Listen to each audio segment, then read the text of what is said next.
Just put that on silent. Put it on silent.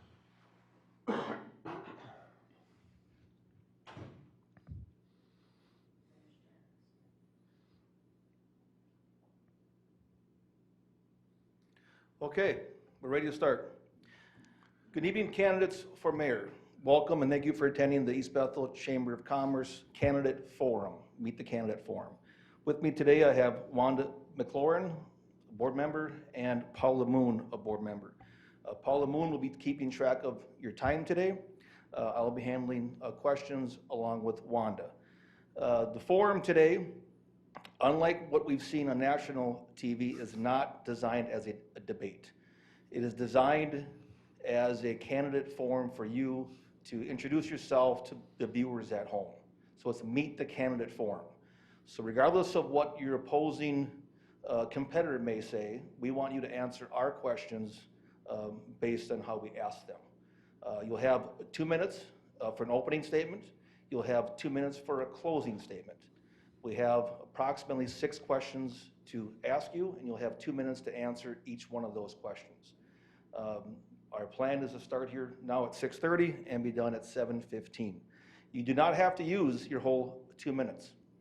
If you don't use your 2 minutes, we'll just keep going and the evening will just end earlier.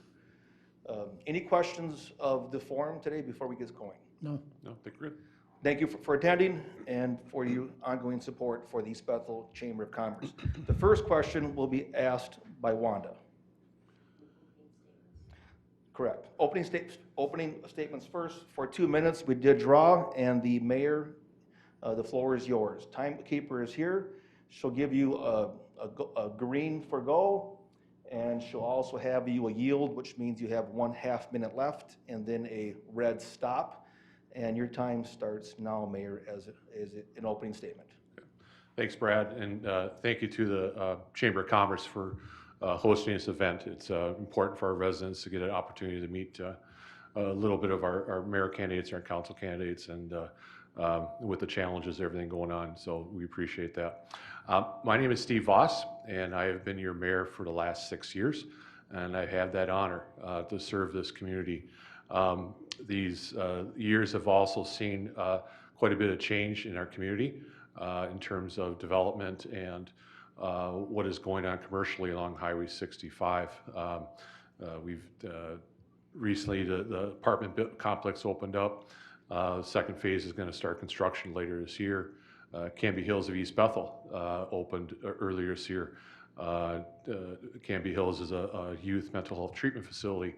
And that facility in itself, when it's fully staffed, will bring 150 new jobs to our city. And then one thing that our city's wanted for quite a long time is senior living. And Cedar Creek Senior Living is a new facility that will open their doors next month, which is exciting. And if you've had a chance to stop by there, they also have an open house coming up. I would encourage that. And there's been a lot of other development that's been going on to our city in these last few years. But what's important is this development has occurred in accordance with our comp plan, and it's restricted along Highway 65. Our community, it's very important in our community that we keep the rest of the city rural, and which is what the council's been doing. And so it's been a good 6 years. The council works very well together, and I'm looking forward to serving for another 2 years. Thanks. Thank you. Robert, with 2 minutes for the opening statement. My name is Bob DeRoche. I've been living in East Bethel for 37 years, live on Coon Lake Beach. My first introduction to politics was in 2010. Myself and 2 others ran on a platform to stop the sewer water. Needless to say, that didn't work. During the time on council for the first 3 years, we had numerous projects that were going on when we came in office that we settled up with. Made sure that the Sand Hill Crane area wasn't clear cut by the DNR. I know there was a lot on that. Worked a lot on what the city actually needs versus wants, because with the financial situation the way it was, we really needed to try and work something out so that it wouldn't be coming back on the residents. You know, the residents and businesses were told if you don't hook up, you don't pay. And that hasn't worked out. So I guess I've been watching the meetings over the last 6 years and seeing some of the things going on. I have several concerns of both mine and other people that are out there, and I think they need to be addressed. That's why I chose to run for office again. I've got a good background with it. My 4th year, I was mayor. That came to be under not so great of circumstances. However, that is the way it played out. We got a lot done. And with that, I'll stop. Okay, thank you. We'll get into the questions now, and the first question you'll have from Wanda. Thank you, candidates. The first question we have is, what is your position on the current levy base within the city? Do you feel it's too high, too low, and what would you do to change it? And this question starts with Mr. DeRoche. As far as the levy goes, there's actually a few. There's one that deals with the infrastructure, and then there's the general fund. That next year, from what I've found, the regular levy is going up 2.5%, and the general fund levy is going up 5.5%. I think that from a fiscal standpoint, that we are spending way too much money. When I was in office before, again, what we need, not just what we want, and someone has to pay for the infrastructure that we've already got in here. And a lot of people aren't aware of it. To my knowledge, we're probably still 50 million in the hole on it. And so from the levy standpoint, you know, if we could keep that down, that would be great. However, we have to pay the bills. Thank you, Bob. Could you repeat the question? Sure. The question is, what is your position on the current levy base within the city? Do you feel it's too high, too low, and what would you do to change it? Okay. The levy that council passed earlier last month, as Bob alluded to, is actually 2.2%. It's a 2.2% increase over last year. And the council works, we start that process in June, and we're constantly going through and finding where we keep costs.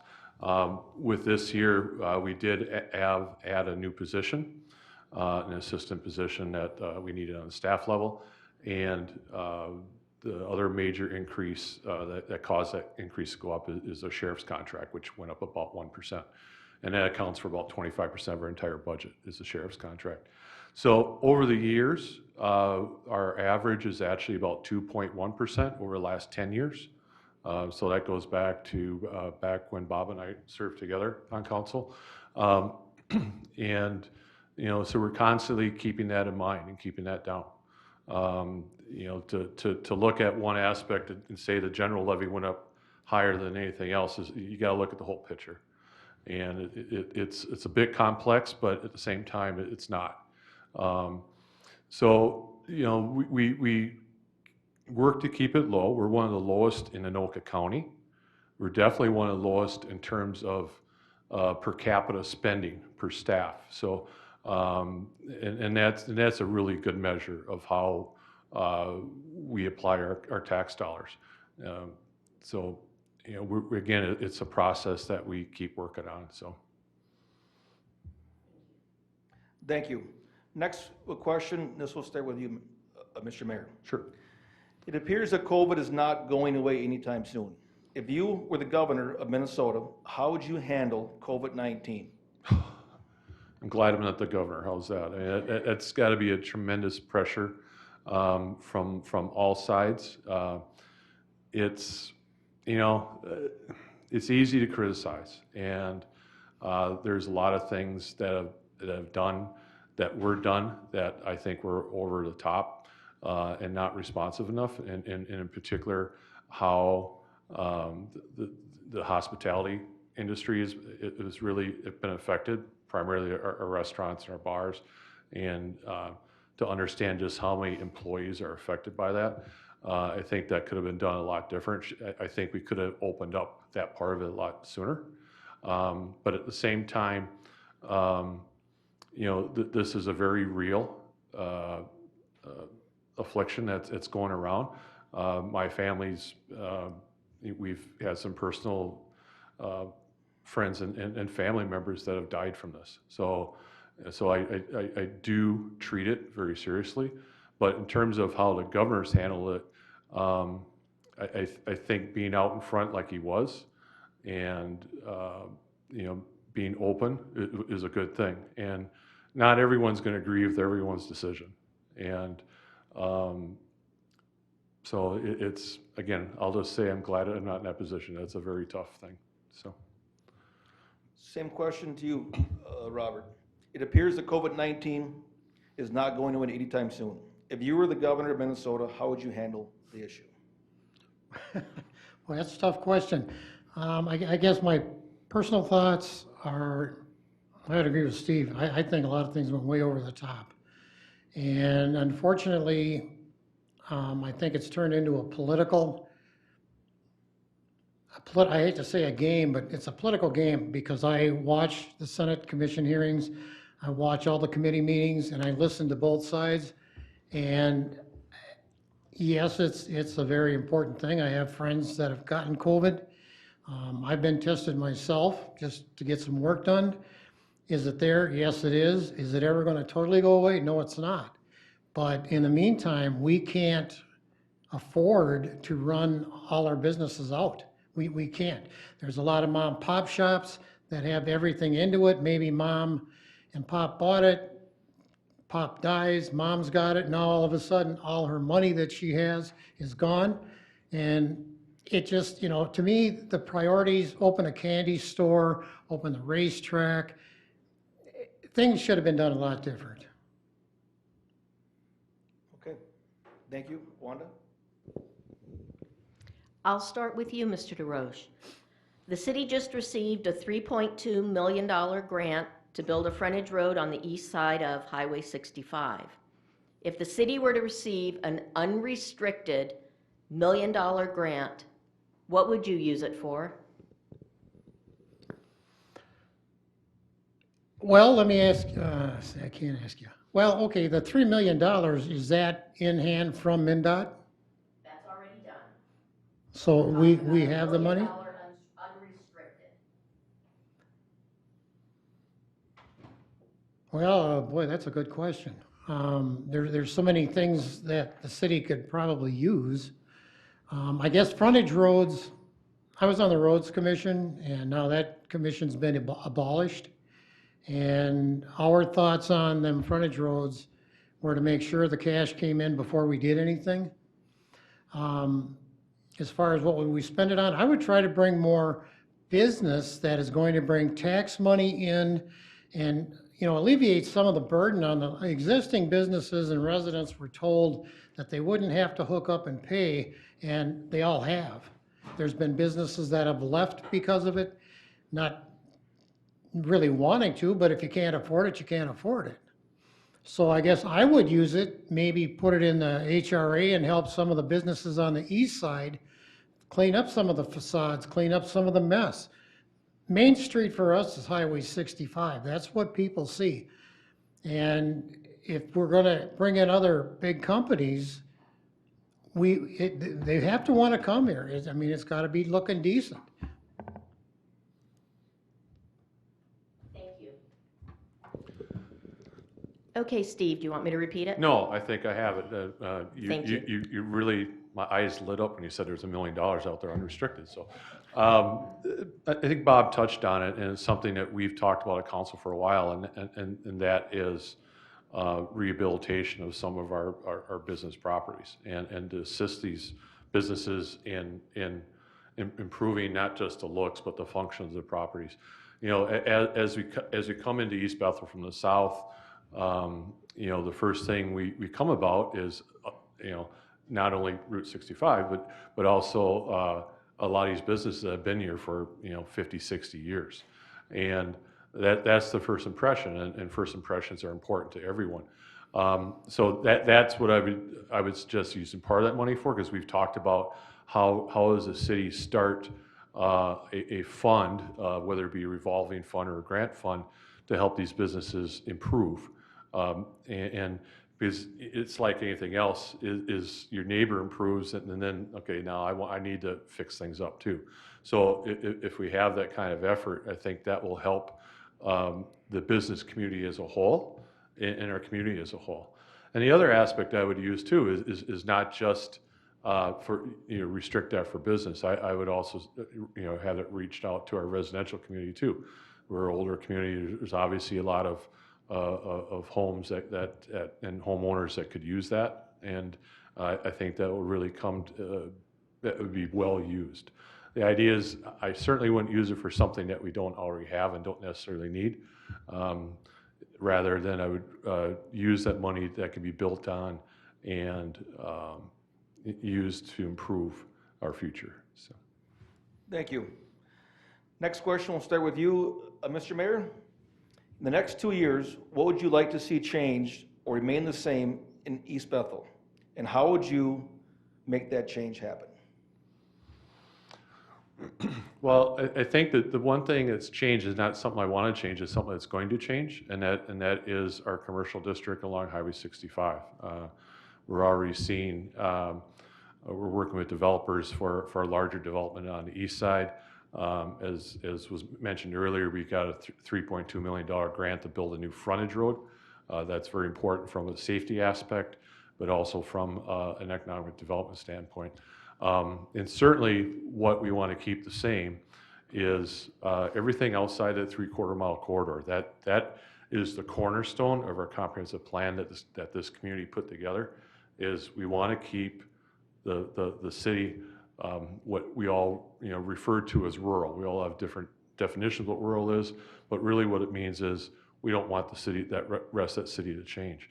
So recognizing that development is going to happen and restricting it and controlling it along that corridor is important. What I'd like to see happen that we're starting to, and we've talked about for a while, is to start connecting our neighborhoods. You know, we're like islands out in, you know, because there's so much wetland in our city. These neighborhoods are like islands, and there's areas that we can connect these neighborhoods by trails, and some are easy to do, some not so easy. But what doesn't work is using our county roads to connect our neighborhoods, because there's no shoulders and it's unsafe. So if we can make those small investments, we did this several years ago, just to the north of City Hall here. We put in a small trail that connected Worcester Park to the neighborhood to the north, and that trail is probably used the most by any trail, any park we have in the city. So that's one of the things I'd like to see different. So. Thank you. Same question, Robert. You want me Yeah, could you read again? repeat that, please? The next 2 years, what would you like to see changed or remain the same in East Bethel? And how would you make that change happen? Well, the first thing I'd like to see changed is I think there needs to be the public forum brought back in the way it was. It needs to be where people come in. It needs to go out over the TV cable channel, and I think it needs to be broadcast. And I understand the reason that it was taken down, and I happened to watch that meeting a few times. But when you're in the mayor's position, you can't walk away from that meeting. No matter how frustrating it gets, you can't walk away from it.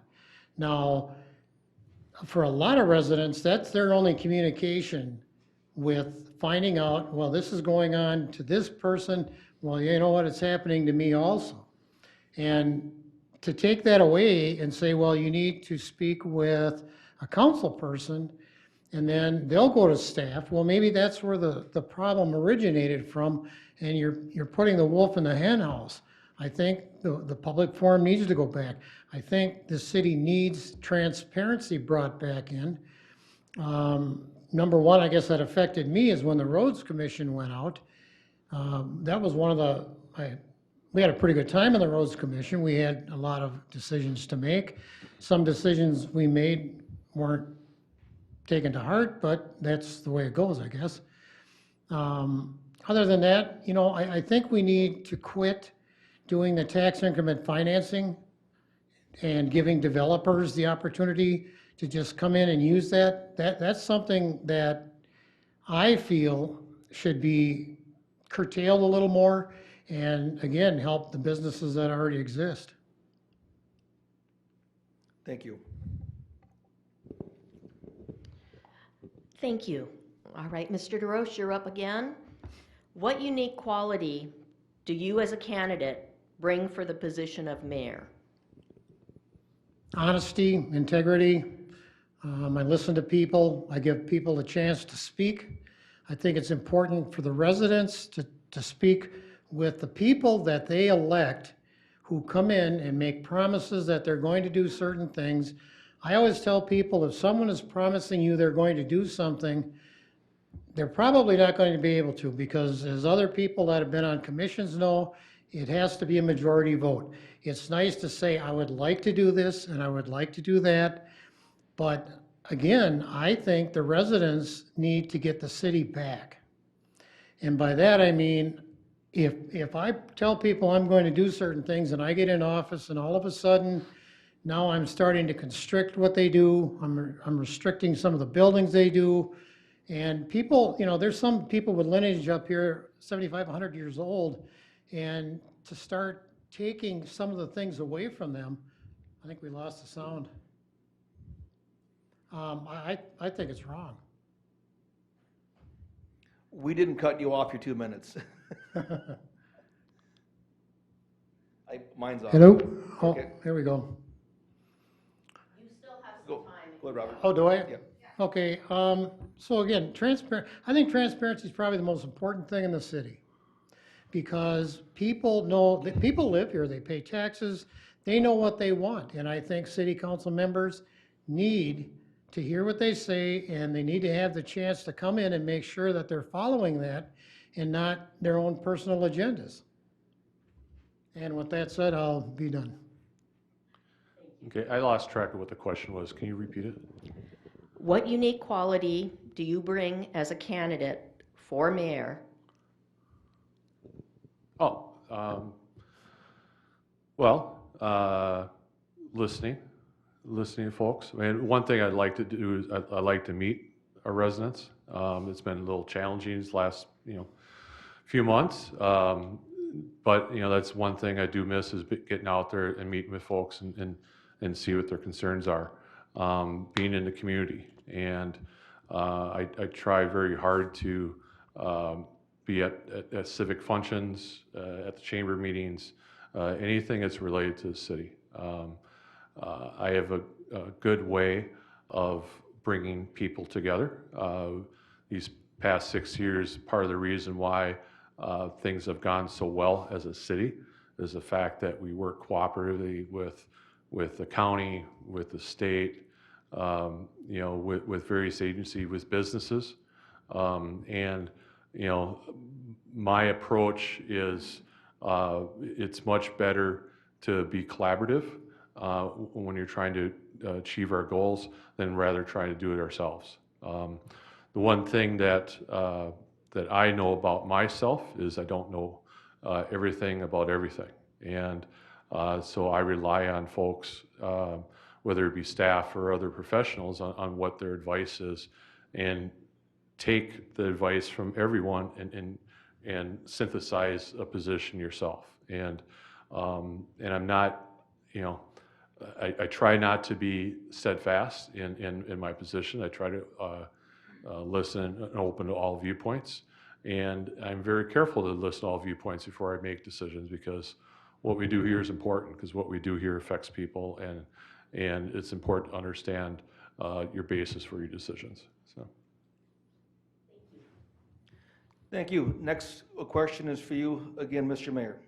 Traffic seems to be an ongoing discussion for Highway 65. What is your opinion on our traffic problems on Highway 65? or if you believe there is a traffic problem on Highway 65, and how would you mitigate those concerns or make changes? The 65 is the spine of the city. It goes north to south. It's actually one of the busier roads in the state. It's one of the more dangerous roads in the state too. And the city over the years has worked with the county and with the state to make safety improvements. We worked very hard to get the stoplight out at 221st. There was a number of fatalities that occurred over the years, and we finally got the county's attention on that. And right now it's a little bit difficult because, as we all know, traffic is lighter because of COVID. But I do recall the traffic levels we had last year, and we've worked with MnDOT on trying to ease those. We constructed the backage road on the west side of 65 to provide that relief, particularly for those businesses that are on that west side. Now they have an alternative rather than just pulling down on 65. The whole change that MnDOT did with the RCIs is kind of a mixed bag. I think the changes they made at like 187th and 181st and other non-signalized intersections has been a great improvement for safety and just for drivers' comfort trying to get through those intersections. The 65 and Viking stoplight and the new signalized RCI is a problem and it's a pain, and we've been working with actually started working with MnDOT a month after it opened, and to try to correct some of these problems. And we have a meeting again Monday morning to talk about the traffic lights, and it's their project, but it affects our city and our residents, and the city's been very involved on getting our input into that design, and there were a lot of improvements that were made. And that traffic's important for business, it's important for our residents to get in and out, it's important for people getting through our city. So it is a focus, and it will continue to be that focus. Thank you. A question, Robert? I got it. Okay. As Steve alluded to, Highway 65 is a dangerous highway. In fact, in 2012, Steve was on council at that time, we worked with the county to bring that project down from 2014 to 2012 because of the constant deaths. To my knowledge, there hasn't been any other ones there. Now, the RCI intersection, I'm not quite sure who came up with that idea. I know that it was come up with, somebody saw it down south and thought East Bethel would be a great place to do it. But with that intersection the way it is, we had actually tried to get stoplights on 187th, and they wouldn't do that. We also tried to get an onto the highway off 185th, which MnDOT wouldn't do. And when I was getting ready to leave office is when this RCI intersection came up, and no matter how many times I look at it, and I drive it, and I spoke with deputies, and now they've put up stop signs and flags and little warnings. And he kind of chuckled and he said, no matter what you do, people still do it. And I stop him and I say, you didn't see the stop sign, you didn't see the flags. But again, like Steve alluded to, businesses, you have to be able to get in and out of a business. And with 65 the way it is, when you come out of some of these businesses on the west side up here, it's dangerous. It's just plain dangerous. Thank you. And I have the last question of the evening. The East Bethel Chamber of Commerce tries to be proactive within the city. We're getting better at it. What do you see your mission as mayor being to help support our endeavors? And you're first. Well, first you got to have communication. Now, I haven't been involved with the chamber because when that was formed is when I left office. And so I haven't had the opportunity. I think communication is the key to anything. And again, I watched businesses that were told when this infrastructure project came in that it wasn't going to affect them. And it sure did.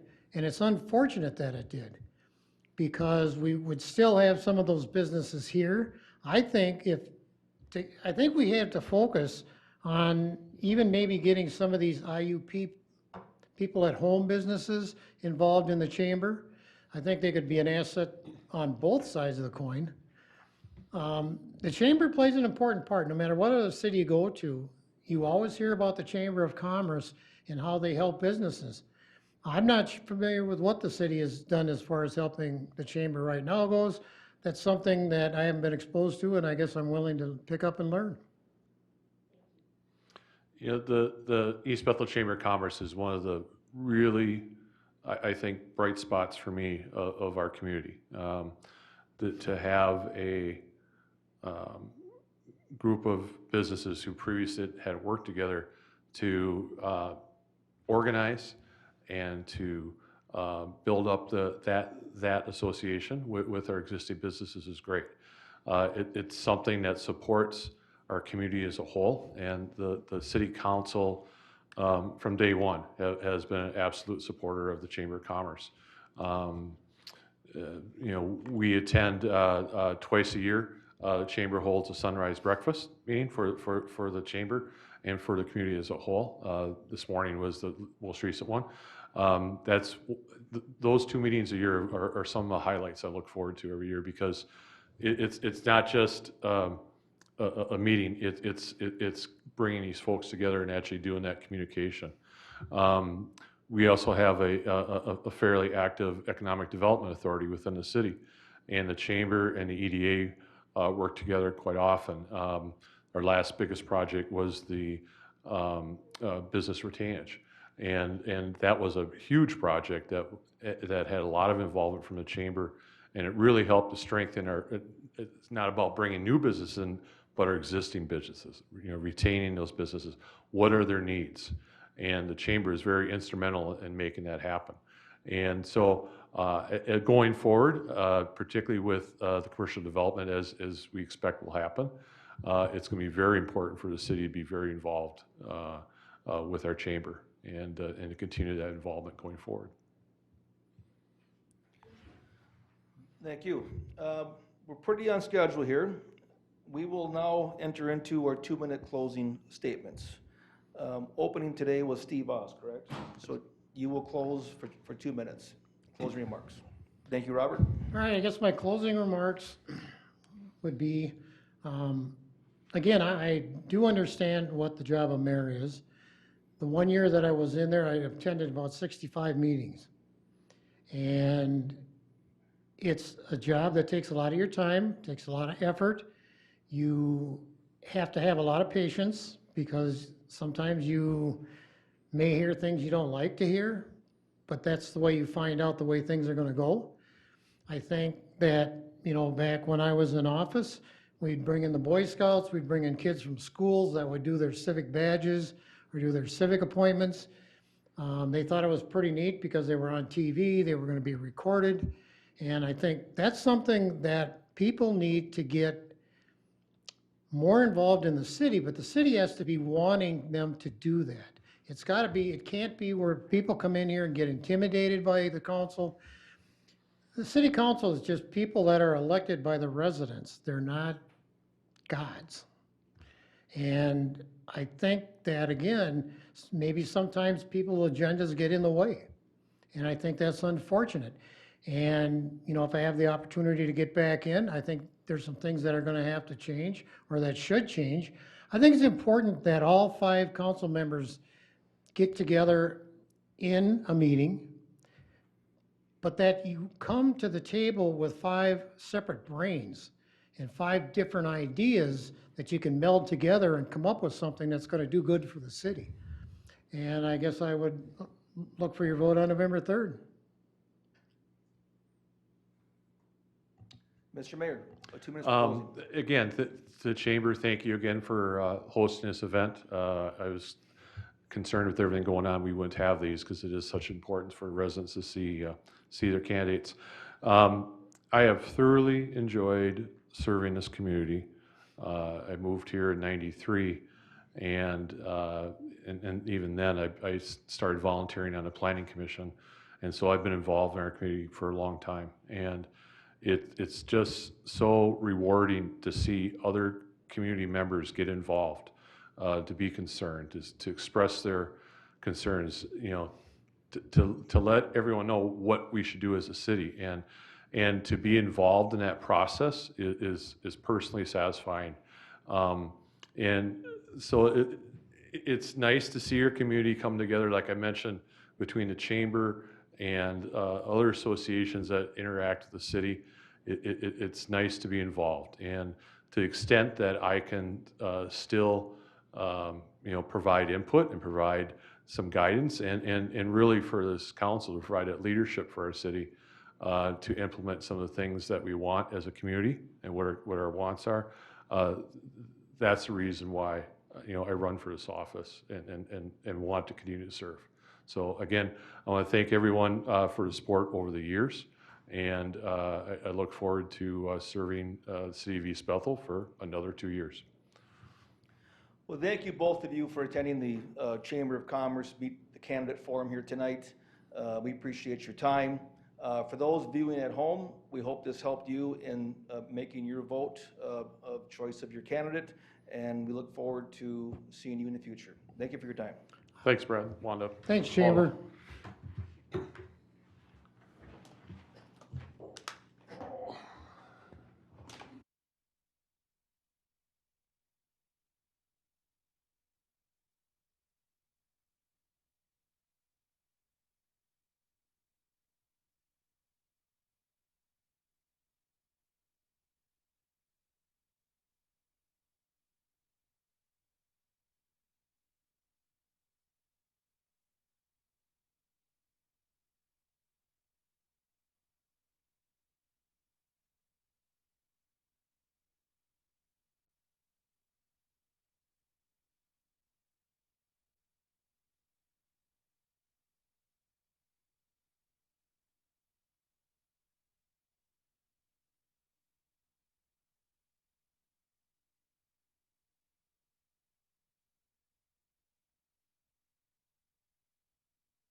Did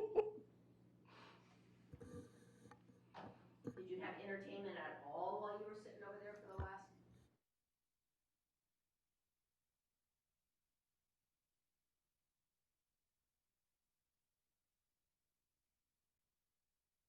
Bears. Good entertainment.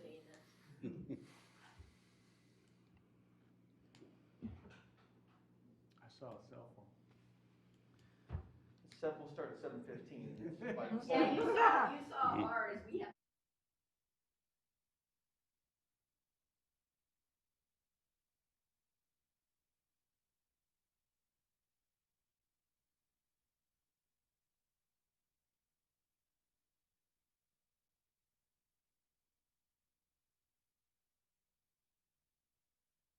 Need to know that. You won't even know. So I just turn around and look at the floor? Talking like that. So, by the way, I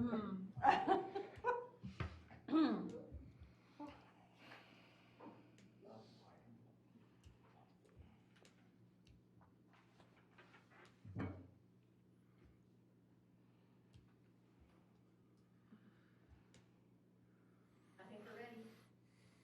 Okay, we're ready to start.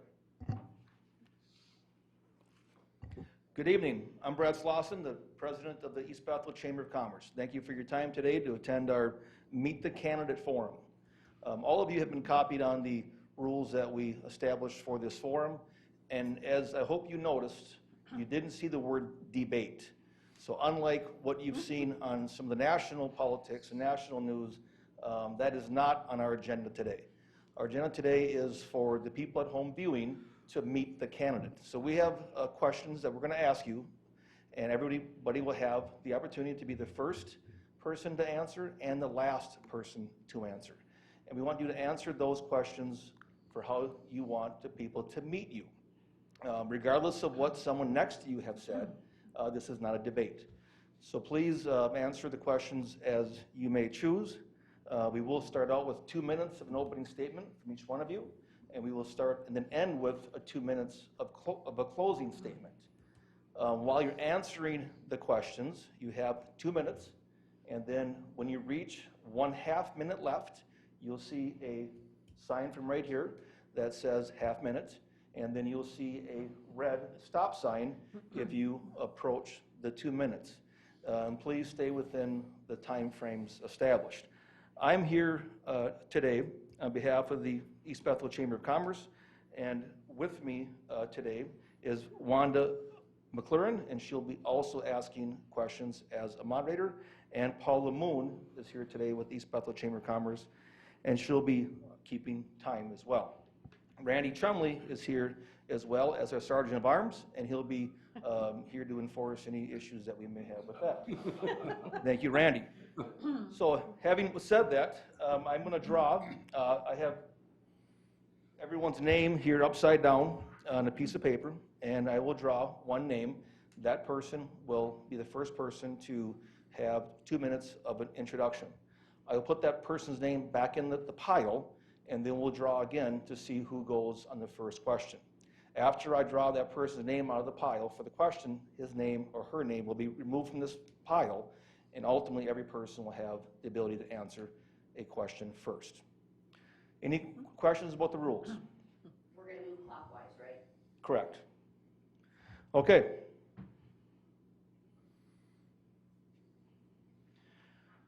First up for your 2 minutes of opening statement is Brian Mundell.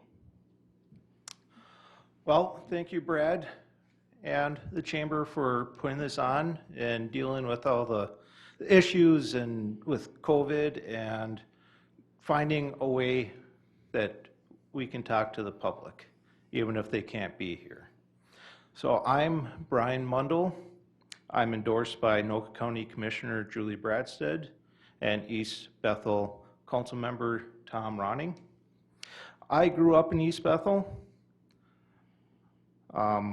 It's been part of my genealogy since the city's inception. James Cooper was one of the first settlers in 1855. His homestead was at what's now Cooper's Corner. and he actually gave name to the city. And I've countless family since then in the city. I know the city's history.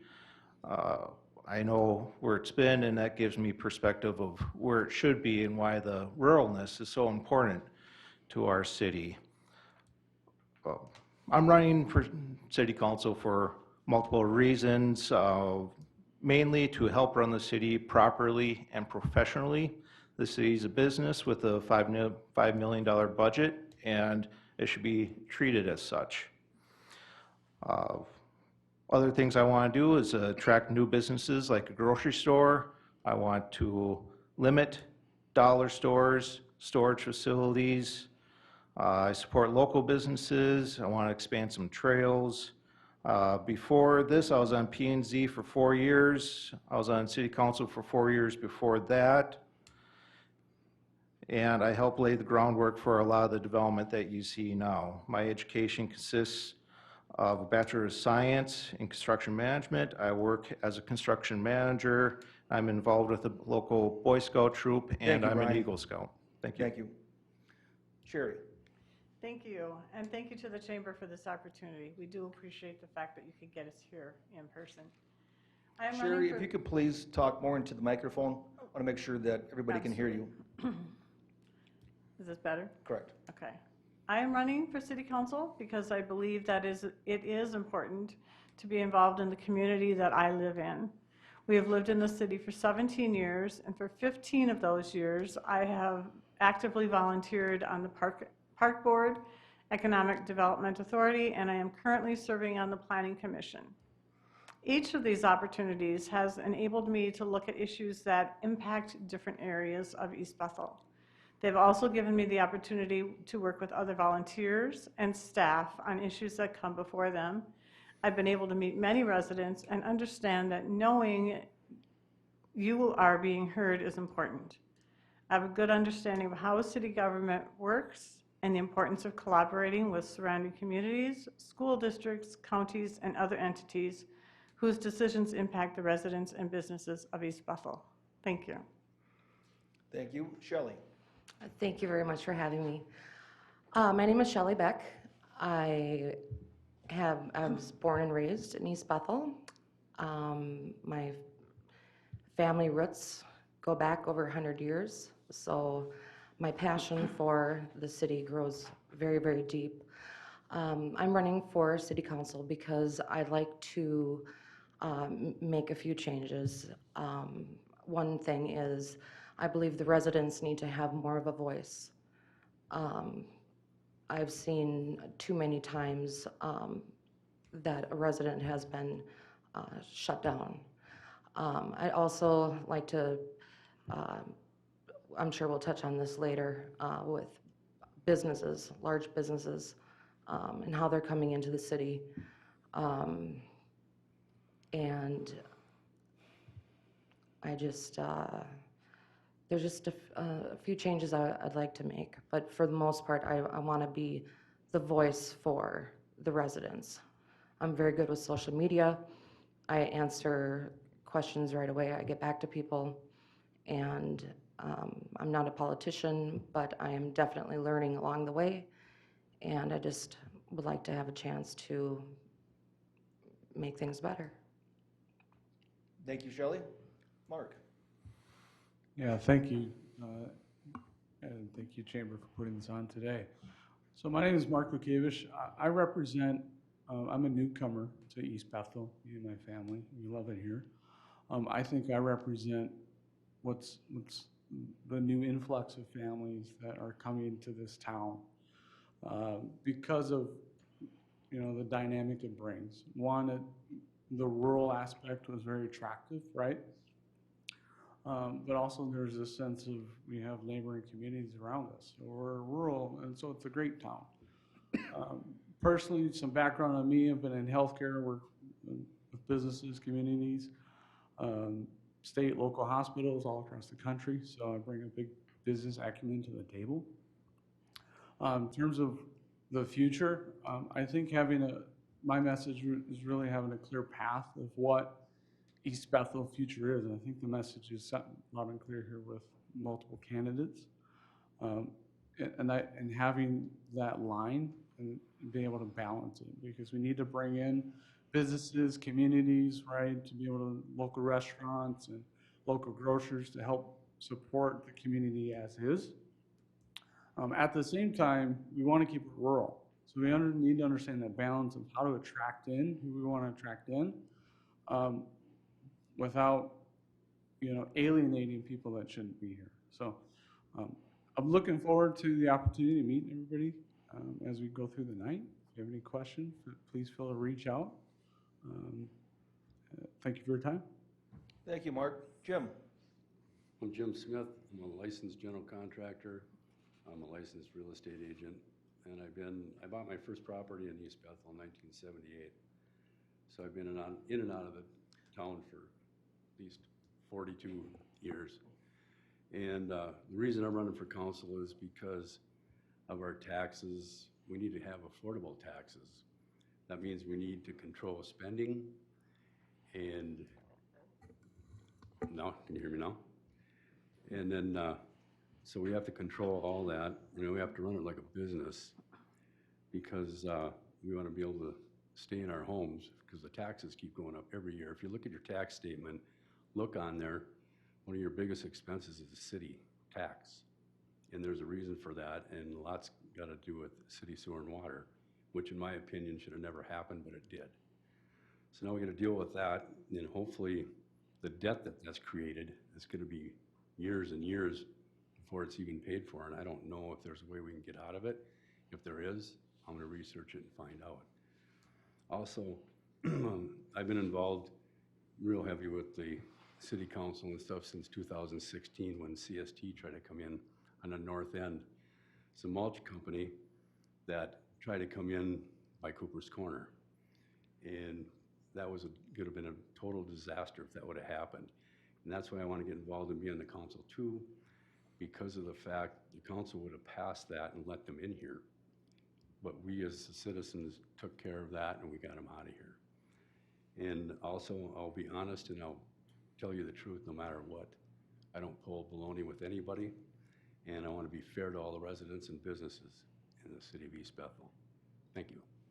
Thank you, Jim. Randy? Hello, my name is Randy Plaisance. I am a current city council member.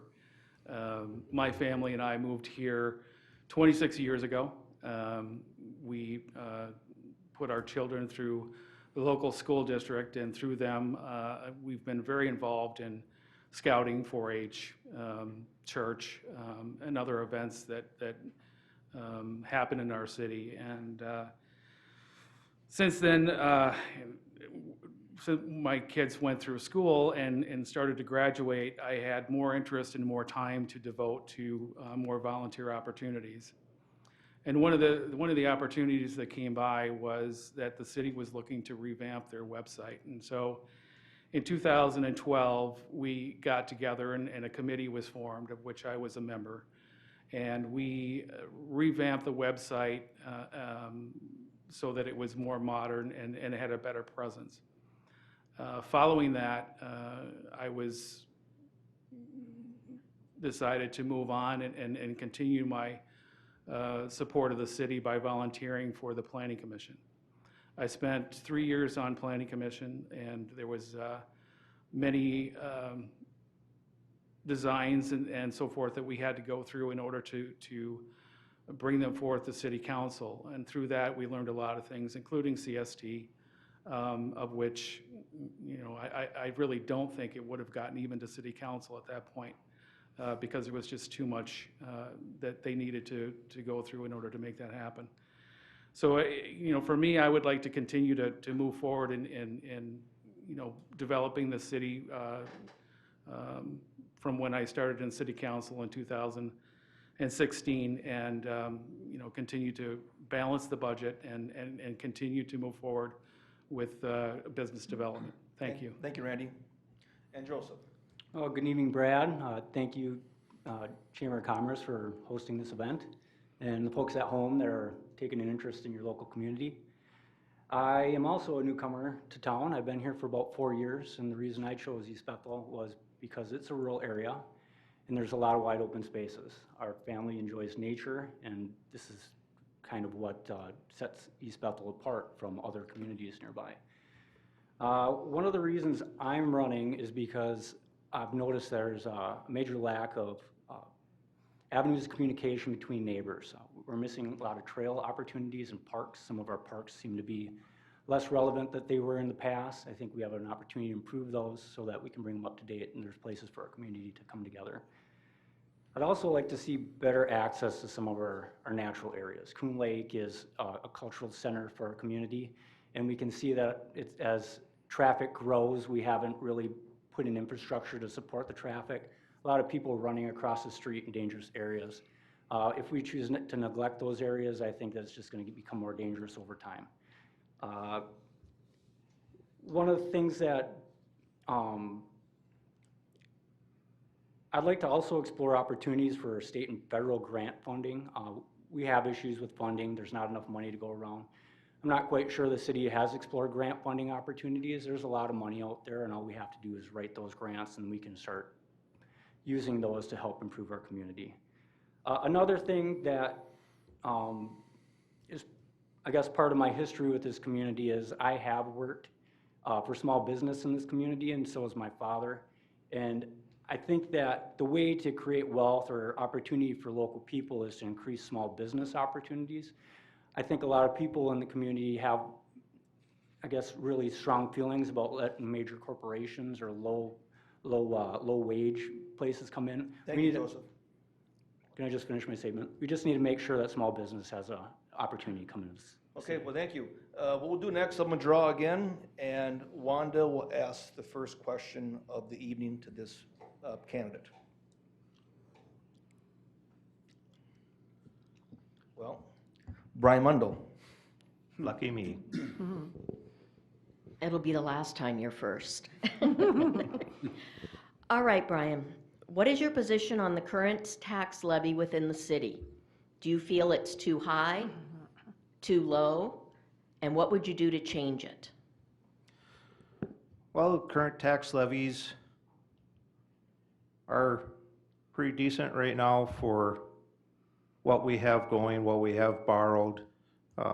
With any investment that we have made in the city, there has been tax levies. In the past, when I was on council in the past, I helped negotiate lower levies, refinance certain things, and I always made sure to keep taxes and city budgets responsible. So we can't cut all the taxes and still have all the services that residents want. And right now, we still have that. So, thank you. Sherry, do you need me to repeat it? No, that's fine, thank you. Thank you. Tax levies are always kind of a tricky question for people, especially people running for office. A lot of times people will say, if you elect me, I will not raise your taxes, which is not even a possible thing to do. I really feel that the taxes in East Bethel are fair, especially when you compare the services to other surrounding cities, the size of our city, and the services we receive. Can we do better? Maybe. And that is something that I think our city staff and our city councils have really been diligently working on through the years. I know that the next tax levy or tax increase has been held down to about 2%. I think that's awesome. It's pretty amazing in this time of day. So I think we're fair. Thank you. Thank you, Sherry. Shelley, do you need me to repeat this? No, I'm good, thank you. Thank you. This is one area that I'm going to be completely honest, that I am not very educated on right at this time. If elected, of course, I've got a lot of homework to do. But when it comes to taxes, of course, nobody wants tax increases. And I do believe that the city and water that came in hurt us, and we can't take back the past, but all we can do is work for the future and try to make the best of the situation that we are in. That's all I have to say, because like I said, I'm kind of new in that little area. Thank you, Shelley. Mark, do you need me to repeat it? No, I'm perfect. Thank Thank you. you. Good question. So I think about it, I agree with other people on this panel. It's probably in the reasonable range, right? The way I think about it, it's matching, services with, the population growth with, the tax levy, making sure that it is level and it's fair. Because I can imagine some people saying I'm paying too much and I'm not getting what I want to get, right? And I have a dirt road. Why do I have a dirt road and my neighbor has this? So, and that's a little off question, but in that sense, when I think about me being here on a city council, that's the type of thinking I think needs to take place as we address, right? An increase is 2% the right number. Maybe it needs to be 3, but our services and what we get for it are now this. And there's a little bit more transparency in that what's being spent, where it's going, and how it's being executed. I think that's really what's important to think about, at least from my perspective, what I would bring to the table. So hopefully that answers that question. Thank you for the time. Thank you, Mark. Jim? This is one area that I'm not sure about either. All I know is that levies are money that we have to pay bills and stuff like that. And I don't know what's out there to negotiate lower interest rates or whatever, but if I'm elected, I will definitely seek that out. Because like I was saying before, we got to have affordable taxes to live in East Bethel. We don't want to be taxed out of our homes. So as we get older, we don't want to have to worry about paying our property taxes because it's way out of control. That's all I have to say. Thank you, Jim. Randy? So I, as part of city council, have been a member of the finance committee, and so we've really tried to really make an effort as much as we can to create a balance between what our debt service is and the services that we provide. And, we currently have 4 bond payments that are, will be increasing about 1% per year for quite a few years. It's at least 10 years out. And so, that is inherent in how, we have to control our taxes. And on the other side, what kind of services do we provide, and when can we make, the moves to, take care of roads, provide police, provide the fire protection. And so, in all of that, you have to say, okay, how can we keep it down? In the last 3 years, we have kept it below 3%. And I know that, back in 2015, we had like a 14% levy increase, and that was absurd. But we've done a really good job of controlling that, and even now, we're continuing to add services and continuing to develop our city. And with that development of the city, we will increase our tax base in order to help pay for the levies and the increases that are going to happen. So I think it's very important that we continue to make that effort, to move forward with building up our city and creating those businesses that will help us keep the taxes down for the rest of the residents. So I think that we've done a very good job here at the city, and I am hoping to continue that work to try to make sure that we're keeping the levy at a low level. Thank you. Thank you, Randy. Joseph? Well, any taxes are too many taxes, I think, is the general feeling for everyone. But in the world we live in, we have debts that we have to pay. And I think one of the reasons why taxes may be a little high in this town is because we planned on some development that hasn't really occurred yet. And finding ways to bring that development and get people hooked up to that water plant might solve some of these funding issues. Whether it's going to be high rises, or which will probably never happen in East Bethel, or small business, manufacturing, and potentially warehouse space, I think would be ideal around the theater. There's high-density residential there, there's a workforce to support those small businesses, and I think there's a need for that to happen.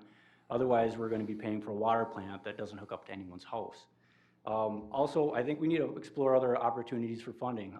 As I mentioned earlier, there is a major opportunity for grant funding.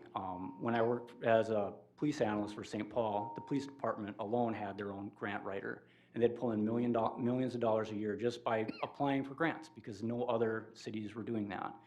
We have an opportunity to do that, improve our city, and then basically add value where maybe we're missing that opportunity right now. Thanks. Okay. Next candidate to have the question asked first is Randy.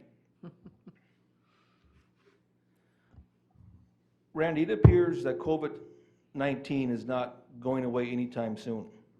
If you were the governor of Minnesota, how would you handle COVID-19 as it relates to businesses? You know, that's a really tough question because it involves a lot of civil engagement from the entire community. And, you know, we would certainly like, you know, if I was, you know, the governor, is to try to make sure that we can continue to keep businesses open and make that happen.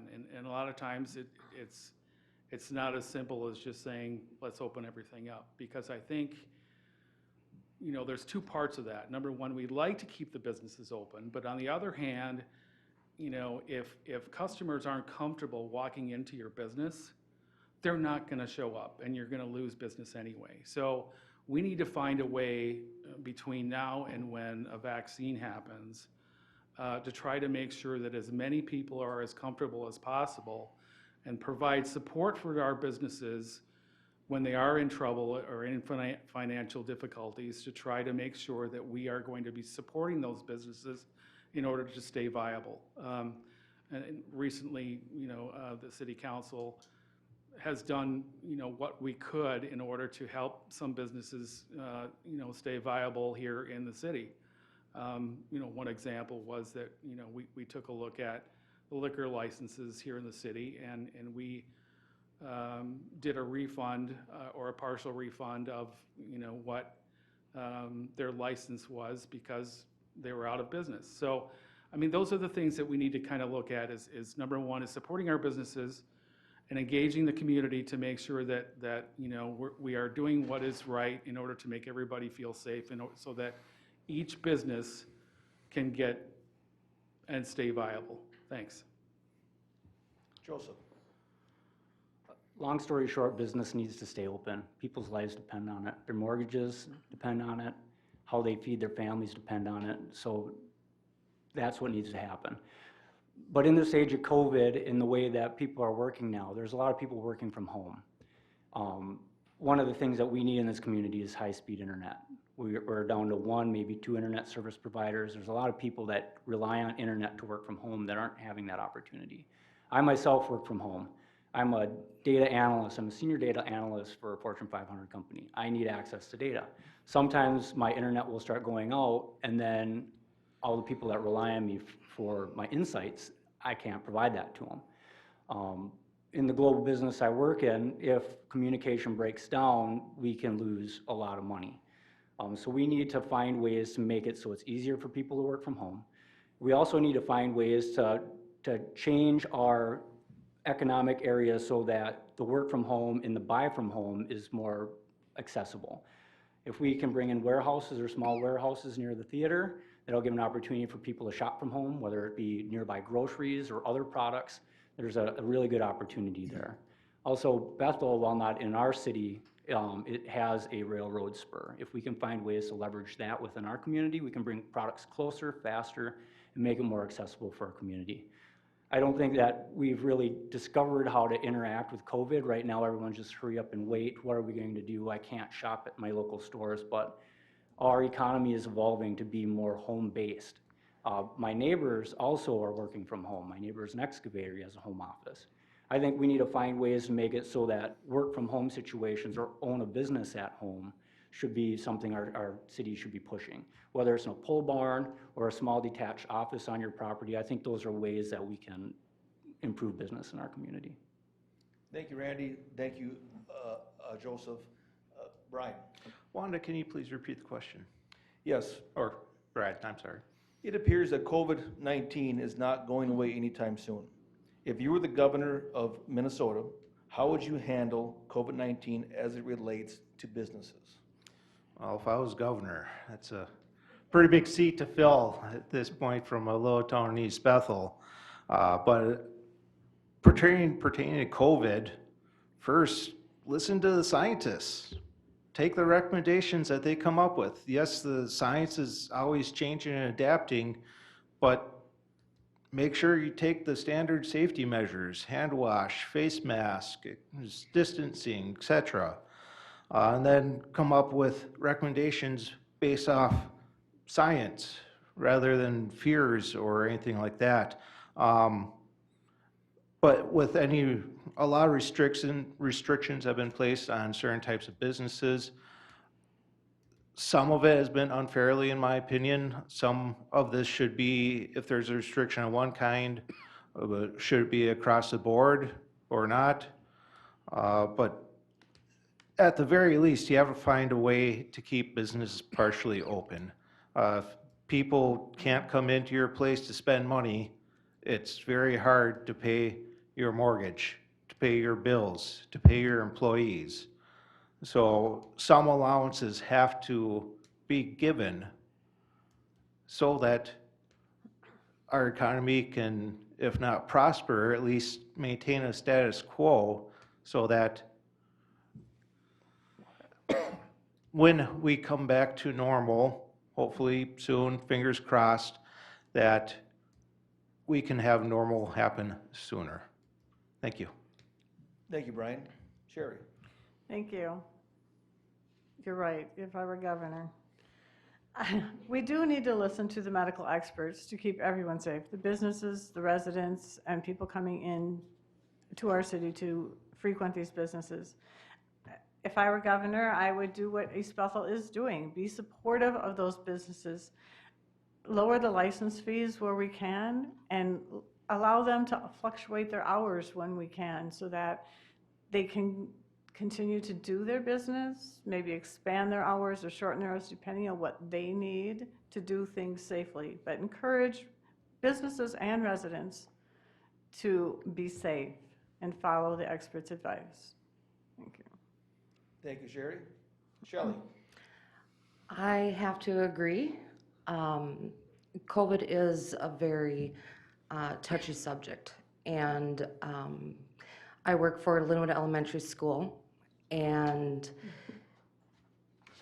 to have all those kindergartners and first graders to keep a mask on all day long is a challenge.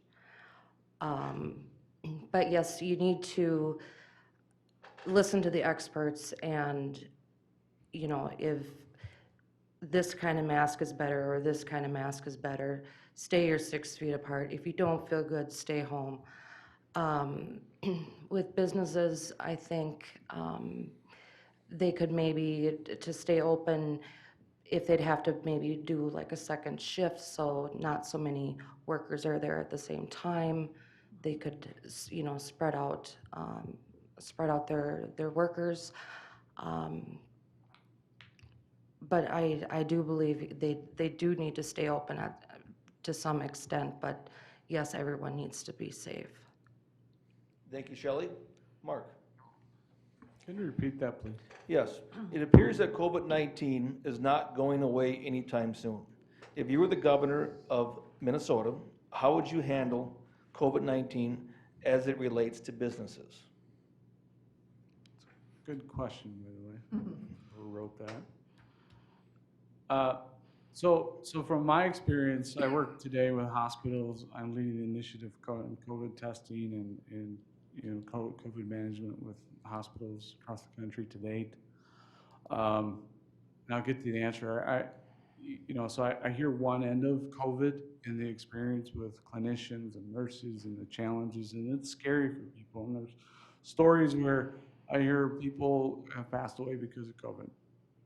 But if anyone's ever owned a small business and a business is just not a paycheck, it's your life, it's what you put your part-time in, your after hours in, and you sacrifice your family in. So for me, if I were governor, I think to me it's having a realistic version of what open needs to look like. I think there's some unreasonable expectations of business A that gets to be open for this purpose versus business B. If I'm a boutique or I'm a machine shop, you have to really ask yourself, am I going to have 1,000 people in a machine shop or a boutique shopping? Probably not. I'm going to have 1,000 people in a Walmart or a Costco. So there was some disparity there that was put across the businesses that I don't think, to me, I wouldn't have done it that way. Do I agree with masks and social distancing? Yes, because we don't understand the disease to date. We don't understand what it is. We don't understand it. Even if we get a vaccine, which can be next year or can be 5 years away, we just still don't understand the evolution of it. So COVID to us right now is almost a life partner like the flu. So from business, it needs to be open, but it needs to be open reasonably and fair for everybody. Thank you. Thank you, Mark. Jim?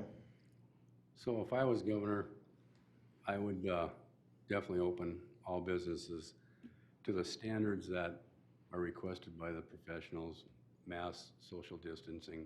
I hate masks, period. But you can't just pick and choose businesses to be open. It's not fair to one that they can open here and then this other one is closed here. It should be the business owner's choice of their own if they want to open their business or not. If the people don't want to come out and shop, they can stay home. That's their choice. It should be all about choices, not the government telling us how to operate our businesses. We're doing it to be successful and be part of the communities around us. So it's like, if I was the governor, I would say everybody can be open, not just a chosen few. Thank you. Thank you, Jim. Next candidate for the next question. Well, Sherry, and this question will be asked from Wanda. Thank you, Brad. Sherry, as some of you, or as you may know, the city just received a $3.2 million grant to add a frontage road on the east side of Highway 65. So Christmas came again, and the city received an unrestricted $1 million grant. What would you use it for? Wow. There are so many things that we could improve in this city. I mean, starting with just basic roads and putting shoulders on these roads to make them safe for people to walk and bike on. That alone would take up a whole lot of that $1 million. But I would certainly look at safety issues, maybe increasing our contract with the Anoka County, with the sheriffs for additional law enforcement to keep our residents safe as they're using the streets. Look at what, maybe we will even want to poll the residents. What do they want? What do they need? Do we need to put some money into parks right now? Is that what they're looking for? Yeah, we could do a lot with that. But I would start with the roads, making them safer. Thank you. Thank you, Sherry. Shelley, same question. Sherry, I agree with you. The roads is a big one. I live right on Viking Boulevard, County Road 22. And I can't tell you how many times I have people passing on the shoulder. I've almost been hit myself. And just down the road from me, there's a Dollar General coming in.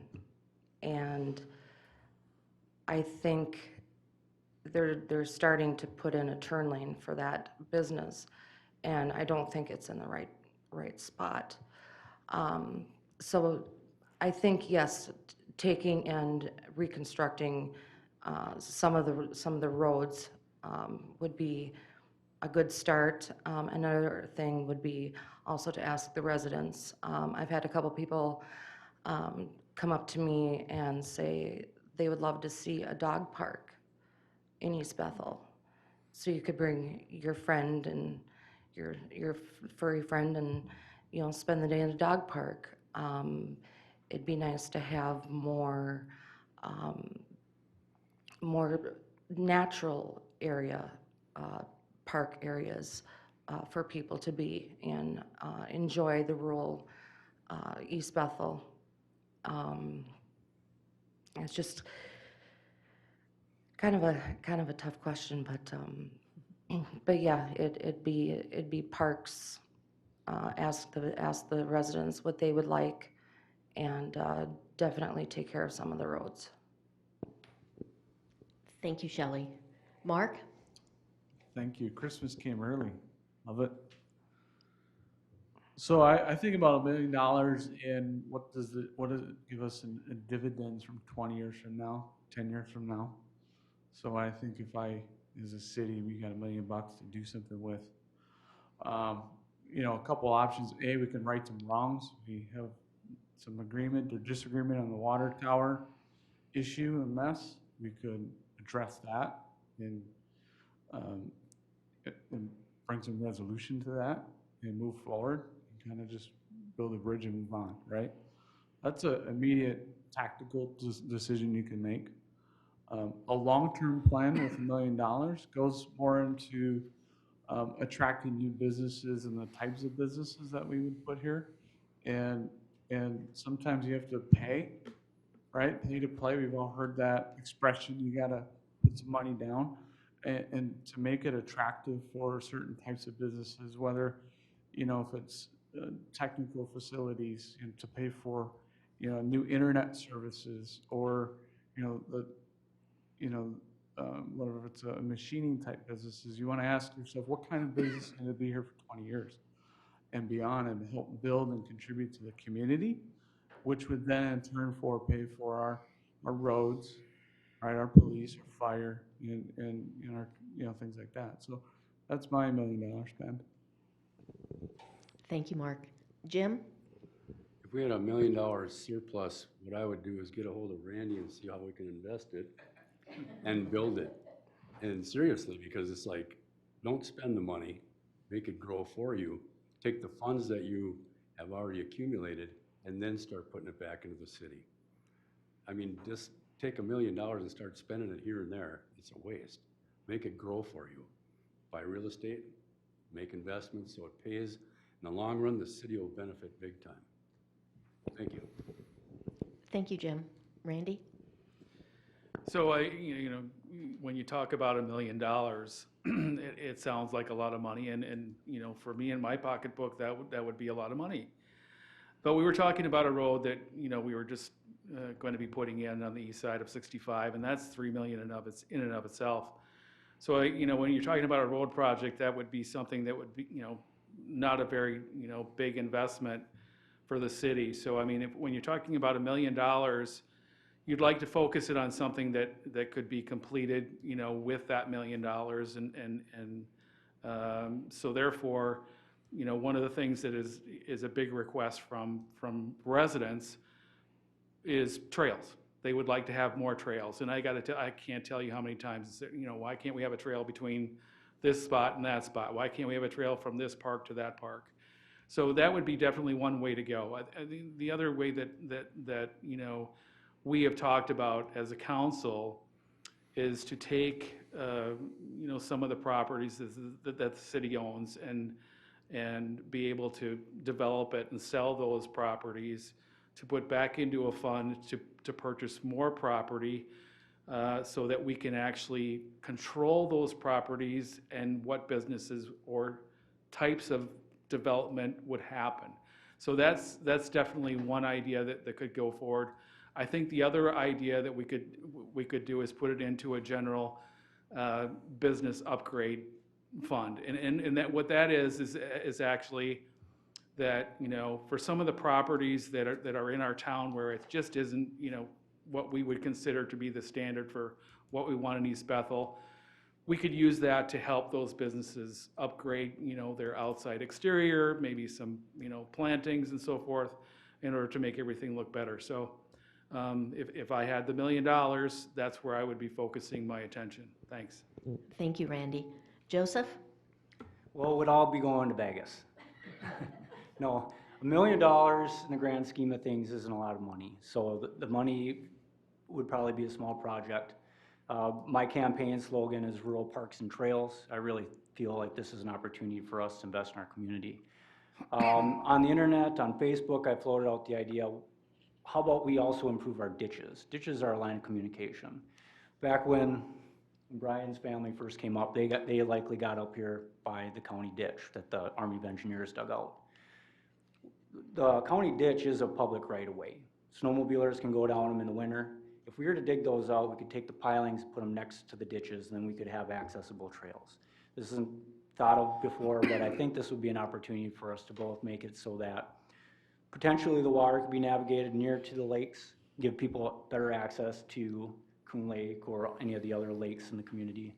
But then it would also give us the added benefit of a low-cost trail that would go through our community, and it would connect a lot of our neighborhoods.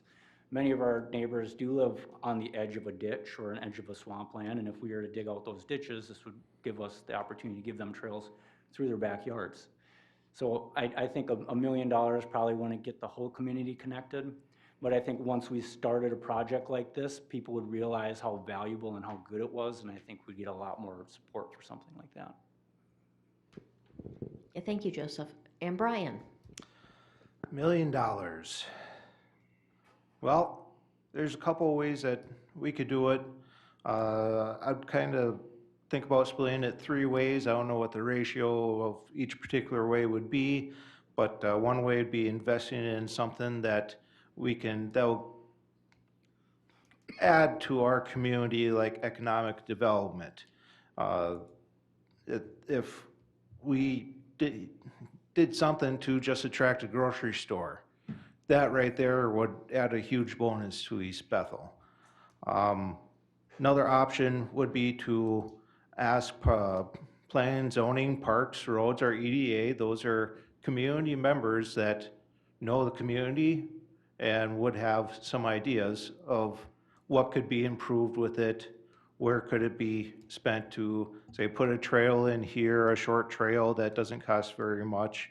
Another avenue with that is talking with our Cedar Creek Science Reserve that's right in East Bethel. It's a world-famous facility. People come from all over the world to tour that facility. And if we can do something to more promote East Bethel through that to attract those people here, I think that could pay dividends. And the third way is a boring way. The city does have some bonds. If we can pay some of those down early, and if that would save a lot of interest in the future, I think that would be a good investment if we pay now to save later. So, thank you. Okay, thank you. The next question will be asked by myself, and this candidate will be going first. Jim Smith. Jim, in the next 2 years, what would you like to see changed or remain the same in East Bethel? And how would you make that change happen? I don't really know what we can change in 2 years. It's going to take a lot more time to change anything. I don't know really. I'd like to bring more businesses in to help pay the taxes that we got to pay out of the city sewer and water. But other than that, I just don't have an answer for that. Thank you, Jim. Randy. So change over the next 2 years. I mean, obviously the very first big ask from everybody for the last 10 years has been, bringing in a grocery store. I think we would all like to see that happen, and we're definitely working down that path. We are talking to certain grocery stores at this point that will move into the city, and I think that's important. And along with those lines is to continue to move forward to put our sewer and water asset to work. And that means continuing to provide an atmosphere where we are welcoming to businesses to come and invest here in the city of East Bethel. And sometimes that's a tough ask. I mean, it takes a lot of coordination between city council, staff, and the residents at large to actually, provide that kind of atmosphere where we're saying, okay, we would like to have this particular business come to us. Unfortunately, a lot of times too, we don't have that choice. Sometimes I've heard complaints about some businesses saying, hey, we don't want this particular business here in the city of East Bethel. Along those lines, we really have to be careful because, in order to make those distinctions, we really only have our ordinances to make that happen. And if you want to, pick winners and losers of businesses, if you say, oh, I don't want a Dollar General, we could certainly put in the ordinances in place to stop them from coming here. But on the other hand, if you do that, they would also impact maybe like a Quick Trip coming here. Well, how many people have said, hey, I wouldn't really want a Quick Trip? So I think, to finalize it is we really need to work on making the assets work for the city of East Bethel. Thank you, Randy. Thanks. Joseph? Well, the first thing I'd like to see, well, in the next 2 years is increased communication. In my role as a data analyst, I sort through data all day long. But mostly what that means is finding ways to understand what people want and what they need and communicate with a lot of people in a very short time frame. I think if the city was to put out initiative to really maybe do online surveys of residents or just find ways to get more community involvement to find out what we need, maybe that will be an opportunity in the next 2 years. I think in the short term, we're going to find out everyone wants a grocery store. And I think there's an opportunity to rethink what we think of as a grocery store. Is that an 18-aisle grocery store like a Cub Foods or a Walmart? Soderquist, for example, they were a large grocery store. They had serious trouble competing with Cub Foods, and when Costco came in, everyone just drove right past Soderquist unless they were getting something that they needed for tonight, and then they went and stocked up at the wholesalers. So what is a grocery store to me? If you drive down 65 to Fridley, there's an area of grocery stores in a strip mall. There's 4 of them in there. There's a small panaderia, there's an Asian food market, there's a discount store, and then right around the corner, one of those grocers did so good that they bought their own business, and now they're having a bigger grocery store. I don't think that we can start out on top and have the biggest and the best, but if we can support small business to come in here, they can develop and they can figure out what the community needs, and then they can become more successful and serve us better. So in the short term, I'd like to see maybe some rethinking about the way that we are approaching that. I'd also like to maybe explore some rezoning opportunities in areas that we want to be very highly developed or high density development. I'd like to see them more accessible for small business owners. My father worked in a small business, Aero Fence and Sign, and by working there, he was able to put me through college. There was 60 people working there at the peak of that business, and we can find ways to make small business work in this community. I think that would serve everyone well. Thank you, Joseph. Ryan? Thank you, Brad. The next 2 years, if I was on council, there's some things I would like to do. I would like to find a way, well, I know I could find a way to limit storage facilities. East Bethel has enough of them. I don't believe that they use the land responsibly in the way that it creates good jobs for the residents, and its only use is to clear the land and to put up some buildings, and then it sits there. I think it's more of an eyesore once we get too many, and I think we're reaching that point. Another thing I want to limit would be the dollar stores. Dollar stores have a market saturation marketing plan. One problem with that is if there's too many dollar stores, because they do offer some items that grocery stores offer, except cheaper, it limits the reason why a grocery store would want to come into our community. And not only that, it limits the fresh produce selections. It limits good quality paying jobs. There are jobs there, and there's a need for them, but if we're going to invest in businesses coming to East Bethel, a grocery store would be more of a store that we want. So, and short answer, yes, grocery store, that's a constant thing that we've been wanting for a long time. And one other thing would be asking, how can we help MnDOT continue to improve Highway 65? Highway 65 brings the majority of the traffic here, and the easier traffic can get here, the more successful businesses and residents can be. Thank you, Brian. Sherry? Thank you. Well, one thing we all want to remain the same is the rural feel of East Bethel. And that being said, we also all want conveniences like the grocery stores that everyone's talking about. And we have that business corridor, and we need to continue to work on bringing businesses into that. Businesses people want. The city can't just go out to a specific grocery store chain and like Cub and say, we want you to come to East Bethel, because all those corporations do their own homework. They do their own research, and they decide where they want to build. People say they don't want a Dollar General or a Walgreens so close together. Go online and check Walgreens. And then when you're at one store, see how far away the next store is. They're a mile apart. And it just happens. That's what corporations do. We can't control all of that. But I think if the city of East Bethel works with those businesses that are interested in coming in, we can control some of what we get in certain areas, so they're not all bunched together.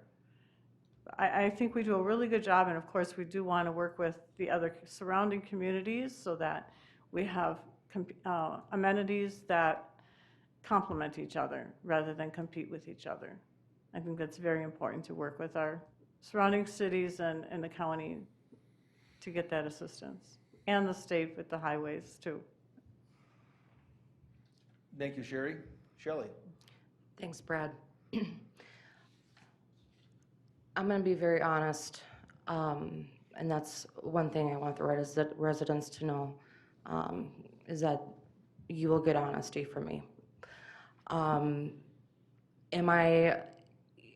The businesses coming into East Bethel, that's fine and dandy, but the placement of where these businesses go is key to keeping East Bethel rural. Like I said, I live off of 22, and I have a Dollar General coming in within walking distance of me, and it's with the gas station across the street and with Wild Rice and all the different roads, and it's not the correct place to put it. And I really would like to make sure that the residents have a voice, and whether they can be here during a council meeting or not. And if they can't be here in person, because I'd love the council meetings to be open to public forum again, and let the residents be listened to, not just heard, but listened to. What they need to say, what they want. And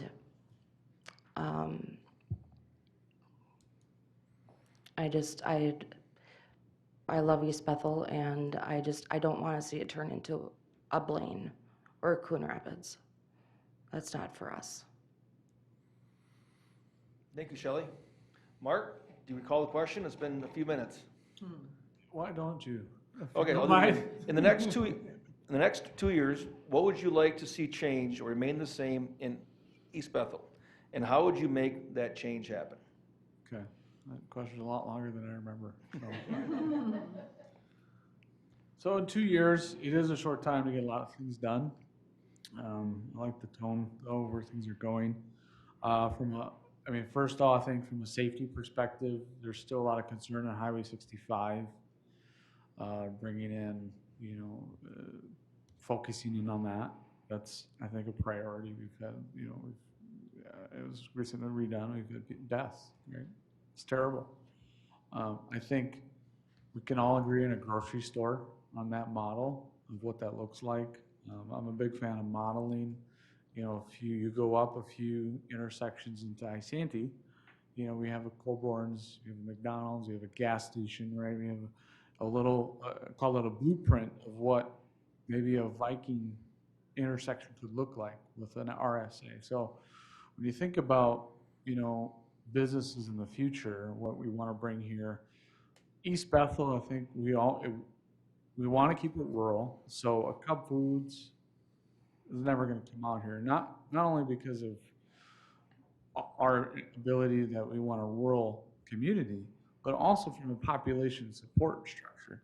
This is not a place to have, we're not going to have multiple, you know, apartment buildings and busing. It's just not that community. It's not made for that. You have to skip over Ham Lake and develop out of Blaine. I mean, we're far enough away that that will never be. So for me, 2 years, it's that safety focus, it's that grocery focus, and then setting that path down of what that identity would look like. And I do like that concept of, you know, we have a grocery, we have gas, but it's local, it's rural. Thank you. Thank you, Mark. Next candidate. This question will be first asked to Shelley and asked by Wanda. Thank you, Brad. Shelley, what unique quality would you bring as a candidate to the East Bethel City Council? Thank you, Wanda. With me, I'm upfront, I'm open, I'm honest. I care about our residents, I care about our community. I am a person that if I say I'm going to look into something or I'm going to research something, yes, I will do it. I was raised on honesty. I was raised on doing the right thing. And what I would love to bring to the city council is the honesty and the equality that I have seen not being met. There's people that with storage containers that one person can have it, another person can't have it. There's people with pop-up garages. One person can have it, the other person can't have it. I've seen and I've heard many different stories, and I think everything, businesses, residents, all need to be treated equal. I'm very good with social media, like I said before, and I'm good at getting back to people, and I want to be the voice for the residents here on the council. Thank you, Shelley. Mark, what unique quality would you bring? Good question. So for me, the uniqueness I bring, one is I think I represent what's new to East Bethel. The family dynamics have changed over the last 3 to 4 years, right? We have the influx of kids and families. I bring that to the table. From that standpoint, I'm committed to being here. This is my home. This is where I'm going to live. So I care about the community which my girls are raised in.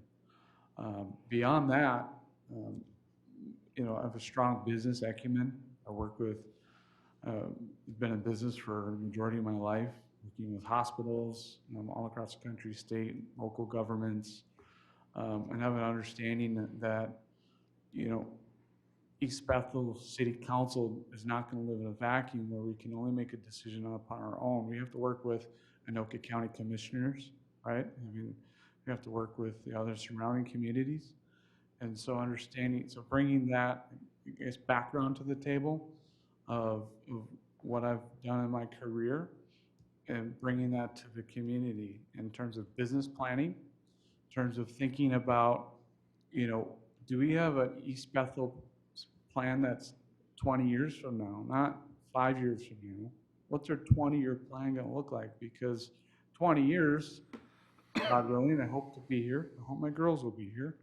And that's what I'll bring to the table is that side of it, that conceptual thinking. So, thank you. Thank you, Mark. Jim, what unique quality would you bring to the city council? Well, I've been involved with the city since 2016, really paying attention to what's going on a lot of things. And I will tell you the truth about anything. I'm not gonna hold back, and I don't wanna step on people's feet, but when people come to me and they ask me for advice or whatever, and the community and businesses that need that answer, I will search it for them and I will help them out.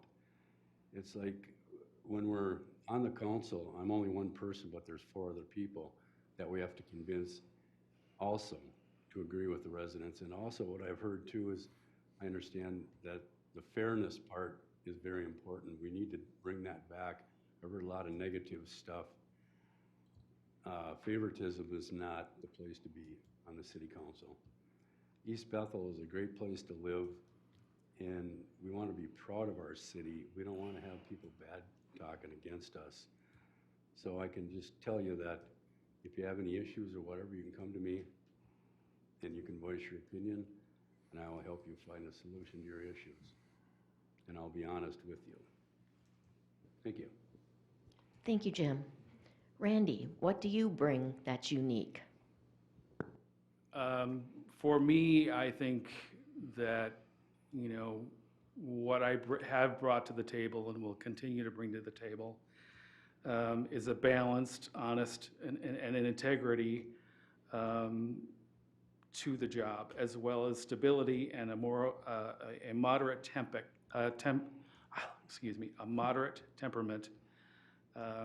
to even out, some of the high temperatures that we've seen in the past on city council.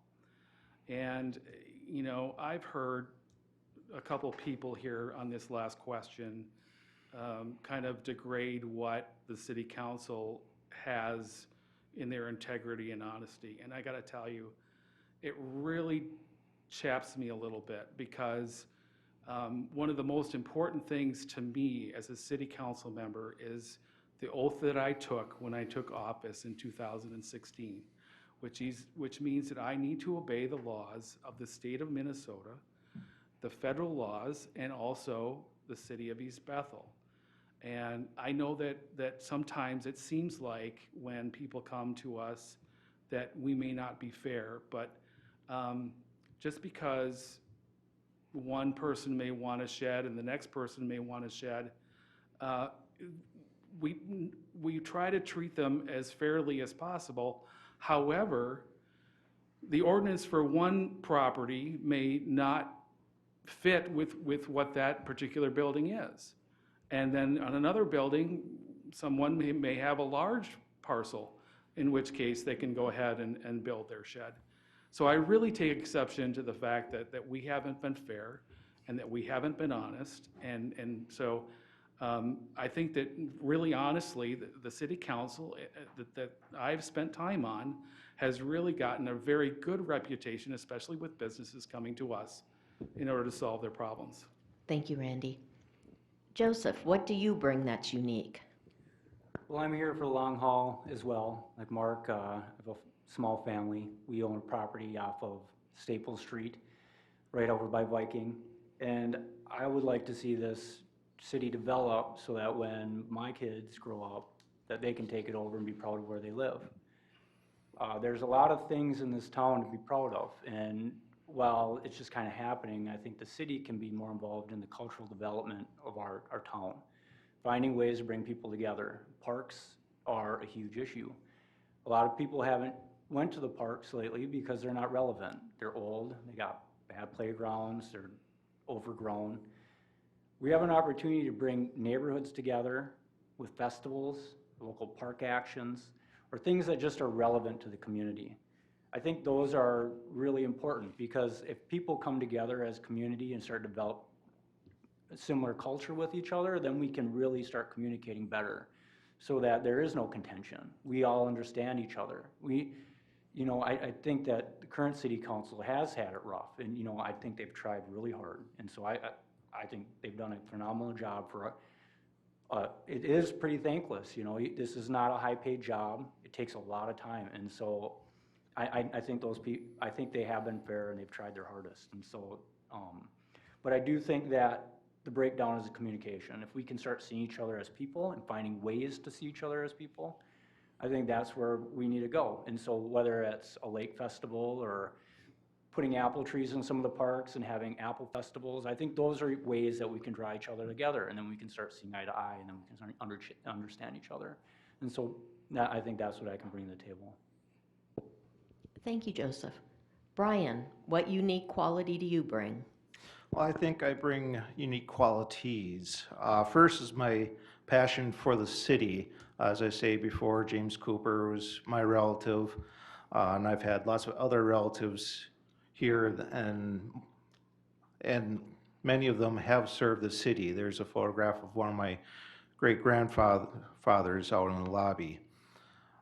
So that is definitely a unique connection that I have to the city and reasons why I want to see East Bethel to succeed. My second would be my education. I have a Bachelor's of Science in Construction Management. I've gone through the contractor's licensing testing, and I have continuing education every year. Third is my experience. I had 4 years on planning and zoning before I was on council for another 4 years. I know already how to do the job. I believe I did the job well. We had a lot of good things happen in the 4 years that laid the groundwork for where we are now. And fourth is my job. I'm a construction manager that essentially I wear a lot of different hats, from doing market studies, from doing developments, to building homes. People come to us and put trust in us for us to build them a home where they are going to live. And that's a large part of what East Bethel is. It's a home. So, and lastly, I bring my beard. Thank you. Thank you. And Sherry, finally, what unique quality do you bring? Well, I think what I bring is my years of volunteering on the different boards and commissions in this city. I've had the opportunity to work on the park board and the park plan with the Economic Development Authority. I know how difficult it is to get businesses to come to this city. And on the Planning Commission, all the public hearings, I listen to what the residents have to say. I know they want to be heard. I may not know the answer when they have questions, but I also do my homework. And doing my homework also means that when I get a packet before a meeting, I read through that packet. I not only read the minutes from the prior meeting, but I read through every one of those issues that we are going to be discussing in the days coming. And as staff will tell you, I will ask questions if I don't know or don't understand something before a meeting. I might even ask those questions, and usually do ask those questions again at the meeting, to make sure that the residents have a good understanding of the decisions being made. Sometimes I'll play devil's advocate just to make sure that the conversation is understood by the residents asking for their variance or whatever it is they're here for. But I do my homework. I'm visible. I have attended town hall meetings as a volunteer on the committees, so I'm out there. I have always been out there and will continue to be. Thank you. Okay, this candidate has the next question. Joseph. Joseph, Highway 65 is our main way in and out of East Bethel. What is your opinion on its safety and traffic flow? And what would you propose to change, if anything? Well, I think this year has kind of been a trial year for the J-turns. I think 3 people have died at that intersection. And we've been told by MnDOT and the county that there's no intention of building an overpass. I think that That's probably the wrong direction to go. I think the initial test of the J-turn was a failure, and we should probably pursue another option, just say, mark it up that that was a failure, and maybe start pushing forward on an overpass. If that corner is going to get developed, it's going to need one anyways. When we look at the commute, the average commuter in East Bethel drives 39 minutes to work. As we increase the number of people living up here from 13,000 to potentially 20, or however many, if we just let development go, it's going to become a real beast driving down to work. Before COVID hit, I was driving an hour to work, and I think a lot of people that work in the city or live in the city are facing the same thing. We need to improve accessibility to 65. I think that the no shoulder policy that we've seen almost all the way through East Bethel needs to go away. We need to start putting shoulders. If anything, next year we should start pursuing an opportunity to build a speed up lane coming off Viking onto 65. That way people aren't pulling right into traffic. So when somebody blows through that light, they're not going to just smash into somebody. There's an opportunity to speed up and get to speed. When I was looking through engineering plans for a J-turn, almost every engineering plan I saw had a crossroad of 40 miles an hour. That was the max speed. Now we have a crossroad where 65, where once you get past Crosstown, people are driving 80 miles an hour. This is not a good infrastructure for the area. It's a race. It's a race. People are racing home, and I think we just need to revisit it and rebuild it. Thank you, Joseph. Brian, Highway 65, traffic concerns and safety concerns. How would you make your changes, if any? Well, in the last 10 to 15 years, 65 actually has improved a lot. With the timing of the lights all the way down from Cambridge to Blaine, they built overpasses down in Blaine. Latest improvement was the RCI, the Reduced Conflict Intersection. And when I was on council, there is a coalition for the Highway 65 cities. I attended one of their meetings. Short story is an overpass would not come to Viking and 65 for a minimum of 20 years, or maybe 18 years now. So to say that we're going to get one, it's not going to be a solution. There was many other intersections that had far more traffic and far more dangers than Viking and 65, though I know we all want to feel important that it's our city. So we can continue working with MnDOT to keep a fruitful connection with them so that when we talk, they listen, and whatever we can do to keep our communication open with them. If there's any new studies that can be done, if there's any new ideas of how to improve the RCI, whether you're a fan of it or not, the old intersection, I used to be a 3-minute red light on 65. I haven't sat at a red light for longer than 15 seconds with the new intersection. Yes, it's something new to learn, but with some improvements,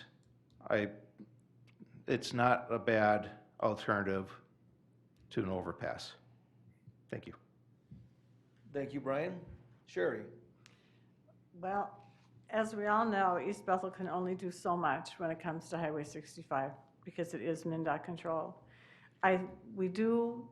The staff has continued to have conversation with MnDOT regarding all of the intersections along there, and prior to the RCI, actually got the light at 221st put in earlier than had originally been planned.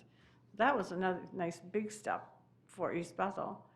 My opinion about the RCI, it can be a very safe intersection if people would slow down, put down their phones, their cup of coffee, and pay attention. Those last few accidents that happened there were truly due to somebody not paying attention. Making a right turn on a red, they didn't look to make sure that it was clear for them to do that. Now that has been changed. We know that because of that. people need to slow down. I think Highway 65 needs some changes. I don't know what those are. We need to continue discussions, but I don't think that it's as bad as some people think it is, if they would just slow down and pay attention. Thank you, Sherry. Shelley? My opinion, and I'm going to touch on the 22 and 65 intersection because that is the intersection that I use the most, along with my family. And it's a scary intersection. Every time I hear of an accident, and a lot of accidents are not, a lot of residents don't know about some of the accidents because someone hasn't died. But there has been more accidents than what people think. It's not a bad intersection, and like Sherry said, if people would pay attention, put your phone down, put a cup of coffee down. And I know, my husband of 25 years is probably going to divorce me over this, but I know that once he gets north of Crosstown, it's pedal to the metal, and people just go way too fast, and you need to slow down and take time for yourself, because an extra 5 seconds could save your life. Grand dreaming, overpass, absolutely. But I have to also agree with Joe, having like an acceleration lane would be a great help. So maybe just a little more rethinking on the intersection and people paying attention. Thank you, Shelley. Mark? Thank you. Good questions, by the way, whoever came up with them. Yeah, Highway 65, obviously the overpass would be the magical wish. You could, I've said this where I know it's can be kind of contradictory to each other, but the Walmart that we turned down, for good or for bad, would have paid for the overpass, right? Or significant amount of that money. And so for MnDOT to come up here, it's population piece, it's, you're talking years out. And so, I look at it from how do we solution out from a kind of business perspective. I don't know if we can attract the right set of businesses to help support and pay for an overpass, right? Because in less than 20 years, and I think that should be a plan, that should go into a business plan for the city. Second item would be reduced speeds, right up into the stoplight. Whether people do it or not, we all drive fast, but marked speed limits is known to reduce speeds with police monitoring. So up until Viking, up until 22, we have a slowdown and speed up. That would allow people time to stop, check themselves, right? It will be irritating to the group, but it might help save some lives. And then the last item to me is improving or increasing the length of the J turns, the on-ramp, the on and off speeds. For how fast Highway 65 is, you're going 80. There's not enough length to slow down or speed up. So those three combined, I think, are a good plan. Thank you, Mark. Jim? In my opinion, I've always thought that the J lanes were kind of a joke, but I understand they do work. People pay attention to what's going on with them. But I'm in favor of an overpass for sure. But now recently what they did not too long ago is put a no turn on red coming from the west side, which is good, because I've came down 65 before and some of the moves that are being made there were just ridiculous. People don't slow down, they think they don't have to, they just come right through. And it's helping, but now the problem is traffic is lining up at them, no turn on reds during the busy times. So people are gonna get irritated with that because they can't make the light once they get up there. So in my opinion, MnDOT spent millions of dollars on these J lanes, which someday will go away and an overpass will go in. And say 20 years, it'll probably cost 5 times more than it would have cost now to put the overpass in versus the J lane cost. Thanks. Thank you, Jim. Randy? Well, I'm going to try and get a lot of information in a short amount of time here. So the first thing is, to put in an overpass over biking at 65, it would be $30 million. That was the amount that was quoted to us by MnDOT. To put in the J-turn currently at Highway 65 and 22 would have been, it was $1 million. So, I mean, there's a vast difference in what we're talking about. I mean, they're not even putting in, overpasses further south from us. They're even having issues, even now just discussing in Blaine as to whether or not to put in overpasses. And, we've heard from how many residents that say we want to remain rural. And it would take that kind of traffic that you see down in Blaine in order for MnDOT to say, okay, we're going to put in, an overpass. So not even 2 to 3 weeks after they put in the J-turns for the upgraded intersection.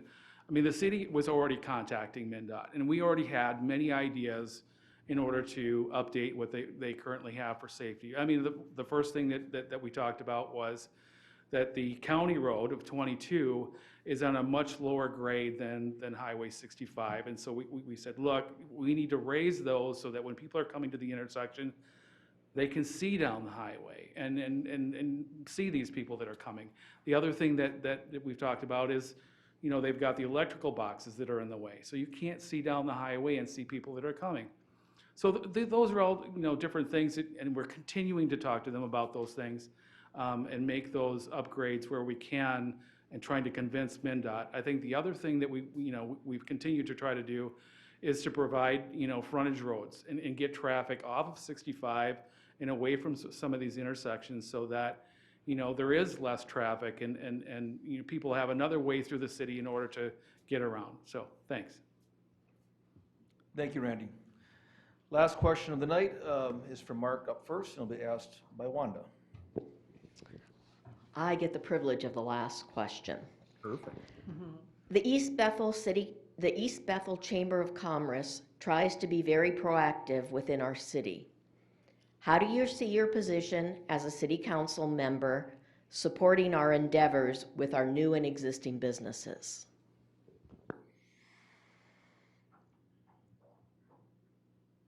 So I see my role as city council not differing from what we've talked about tonight. East Bethel Chamber of Commerce would be more productive, more fruitful if we had more businesses here to be part of that community. So my role, I think, as city council is, the items that we talked about tonight is attracting more businesses to that chamber. Also attracting, programs for youth and other, business-minded people to be a part of that. I've been part of privy to other chambers and how they do that, and pull people in to that world, because it's a concept that most people aren't in unless you own a business. And so for me, it's attracting more businesses, right? Supporting the chamber and help assisting develop, some programs to pull people into it. Thank you. Thank you, Mark. Jim, how would you support the chamber as a city council member? My business is with East Bethel Chamber, and my experience with that is the chamber has done a fantastic job on everything they do. There's a lot of smart people on that board, and there's a lot of good businesses that belong to it. And as a council member, I'd support them 100% on what they're doing, and we also got to attract more business to make it grow. But in my experience that I've seen, they've done a fantastic job. Thank you, Jim. Randy? So the job of a city council member is in relation to the Chamber of Commerce is to provide a relationship, and it's almost a symbiotic relationship between both, entities. And so as a city council member, the first thing that we have to do is make sure that we are listening to the Chamber of Commerce and providing, the tools to the Chamber of Commerce in order to move, their agenda forward.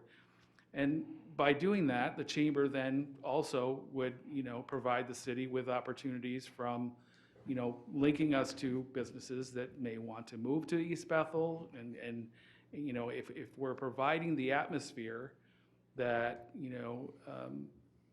businesses, want to work in, they'll come here. If we don't provide that and we're going to be argumentative or we're going to put roadblocks in their path, then that it's going to do the opposite of what we want. So I think the most important thing is that we continue to provide that relationship between the city and the Chamber of Commerce in order to make sure that we are on the same path going forward to make sure that our city is going in the right direction. So it's a lot of listening, it's a lot of communication, it's a lot of working to make sure that we're a place where people want to come to, and that the businesses here in our city are supported with the needs that they have to stay here. So we want to make sure also that businesses that are already here are comfortable with us as a city in order to stay here and grow. So, thank you. Thank you, Randy. Joseph? I think small business is the key for opportunity. If you want to become a wealthy person, you need to work for yourself. And finding ways for people to work for themselves is one of my main priorities. If we can make sure that small home businesses are afforded opportunities to work at home, maybe it's through a variance if somebody needs to expand their business, as long as it's not disruptive to the neighbors, I think we should always be open to that. Because those small businesses turn into big business, and those big business is what fuels the local community. And so with the Chamber of Commerce, I think the city and the city council, or my position on the city council will be to listen to what the chamber is saying, because you guys are the business experts. You know what business is happening in the community and what opportunities are there. And after listening to you guys, if we can change ordinances or change zoning or make things easier for business to operate, I think those are things that we should do.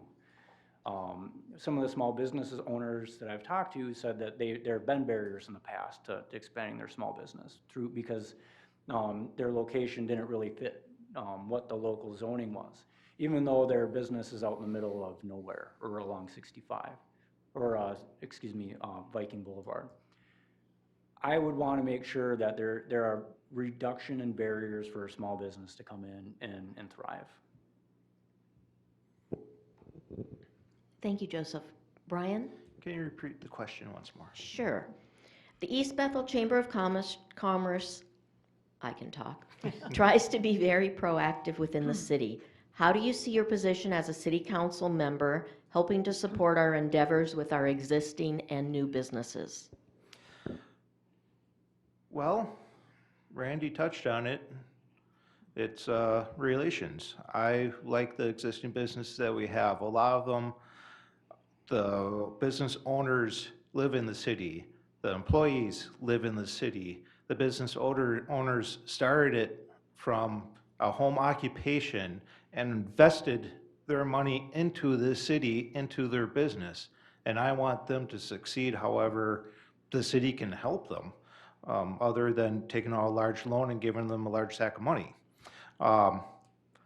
So it's continuing to partner with them. About 4 years ago, maybe 5, when I was on council, the city partnered with the chamber and with the U of M and I think Connexus Energy to partake in the business retention and expansion program. And essentially that entailed, we got a whole lot of volunteers and we did a whole lot of interviewing of the existing businesses. And we were basically asking, what do you need to succeed? What things are important to you? What things can we focus on as a city to help improve?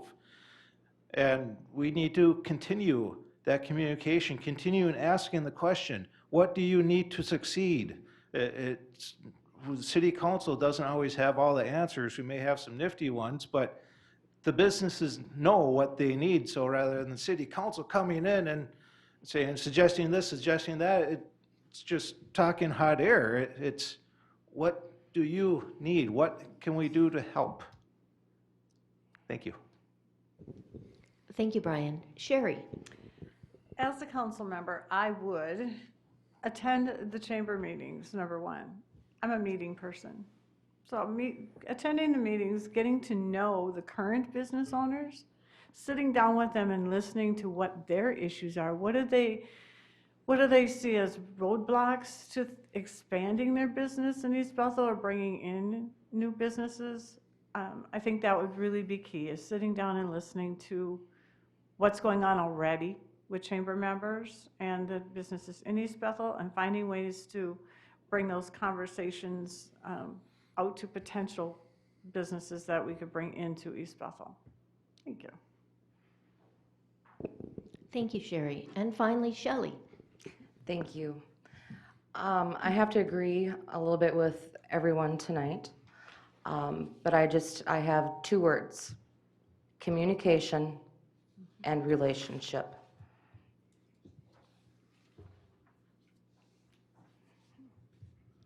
That's it? That's it. Thank you. Those are the two big ones. All right. Thank you, Shelley. So we are ahead of schedule.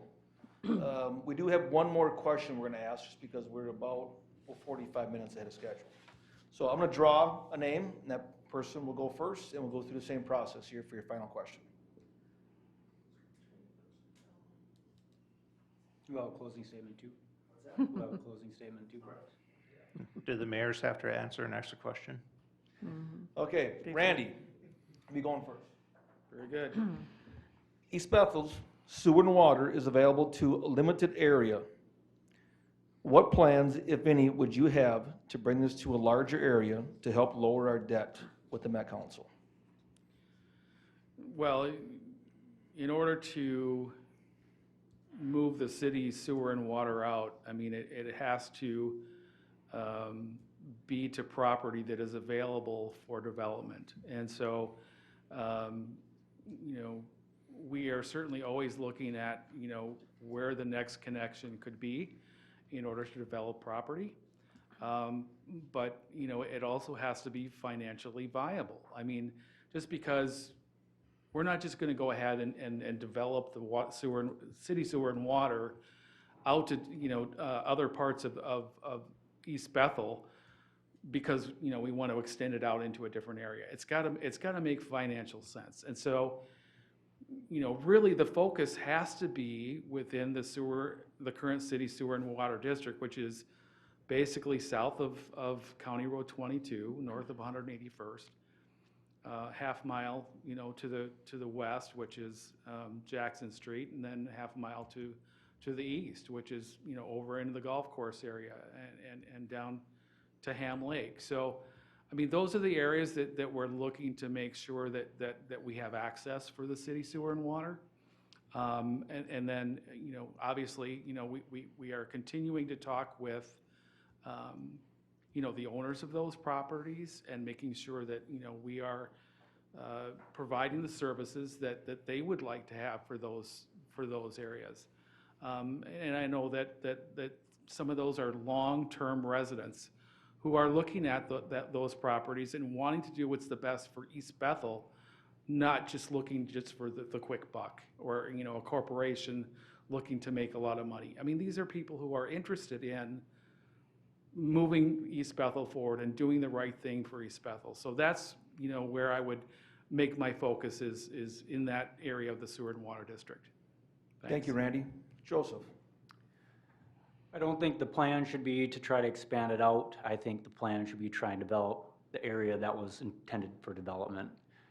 10 years ago, when the plan went through and the infrastructure was built, there was a general agreement with the landowners that they were going to develop their property. We haven't seen it. So I think the opportunity is to rezone and maybe find ways to motivate those landowners to start improving their property, whether it's selling to a developer or building some type of business opportunity, or the land needs to be developed locally. Running a pipeline to the other side of town is not a really good option. I think it's $1 million a mile for a sewer main to nowhere, just because we want to connect. I think the real opportunity lies around the sewer district. If we can find ways to get that land to develop locally, we're going to reduce our tax burden by not having to sustain infrastructure. And we'll follow through with the plan that from 10 years ago to get that highly localized development in that area. I think that's a really good opportunity. There's also opportunity to partner with the septic companies. There is high capacity where that water plant could be treating the effluent from this, the septic tanks. I don't know if anyone's ever explored that. There's businesses all over that are doing septic. Why don't we bring in some of that excess capacity to try and process some of the septic tank refuge? But ideally, we're going to try and develop that local community. We're not going to try to increase taxes or charge people that have no access to that. We really need to get that local area developed so that we can reduce that tax cost. Thank you, Joseph. Brian? Well, if, that's a big if, and when, a very big when, it would have to make sense. Right now, there is no plan to do that. There's been talk of maybe how to handle that in the future and where it might go, but that's only talk. We're not expanding anything. To look at it as everything sits right now, to go north, you'd have to go all the way up to probably Sims for another developable area. That would be expensive. Other option is go south. You can connect into Soderville. You can have that mall connect in. You can have all those businesses along those 65 connect in. But if you say sewer and water in Ham Lake, you just might get tar and feathered because they do not want it. So it's kind of, going south to satisfy, to gain additional ERUs, that would make the most feasible sense at this current point of view. Not that I'm saying I'm promoting it at all, just one thing, but I do want to say that I don't foresee it going outside the sewer and water corridor, the 3/4 mile range on either side of 65. When it was put in, it was said, this is where it's going to be. And I, on the council, would be holding that to it. It's been discussed in the past of certain scenarios, and we said, no, 3/4 mile. We're not going past that. So, thank you. Thank you, Brian. Sherry? Thank you.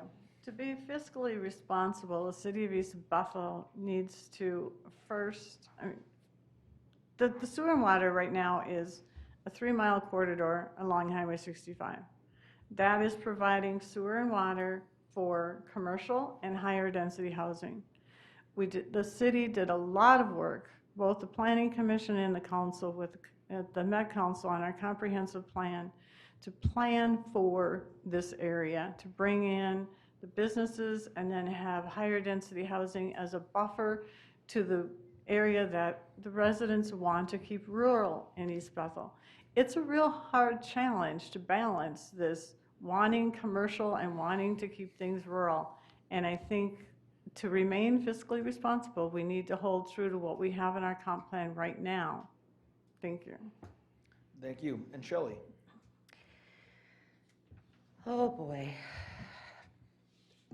My opinion is the city sewer and water is not for East Bethel. It should stay down in the city.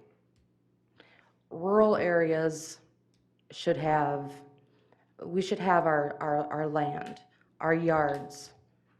Keep the well companies in business. Keep the sewer companies in business. City sewer and water has no business up here. But like I said before, it happened, you can't erase the past. So now it's to move forward and fix what has happened. And if that means bringing in businesses to, help balance out and pay for that, that's fine. But again, with businesses coming in, I know a lot of people are not up for big businesses coming in. But again, I believe it has to do with placement of where these businesses are. Keep them along 65.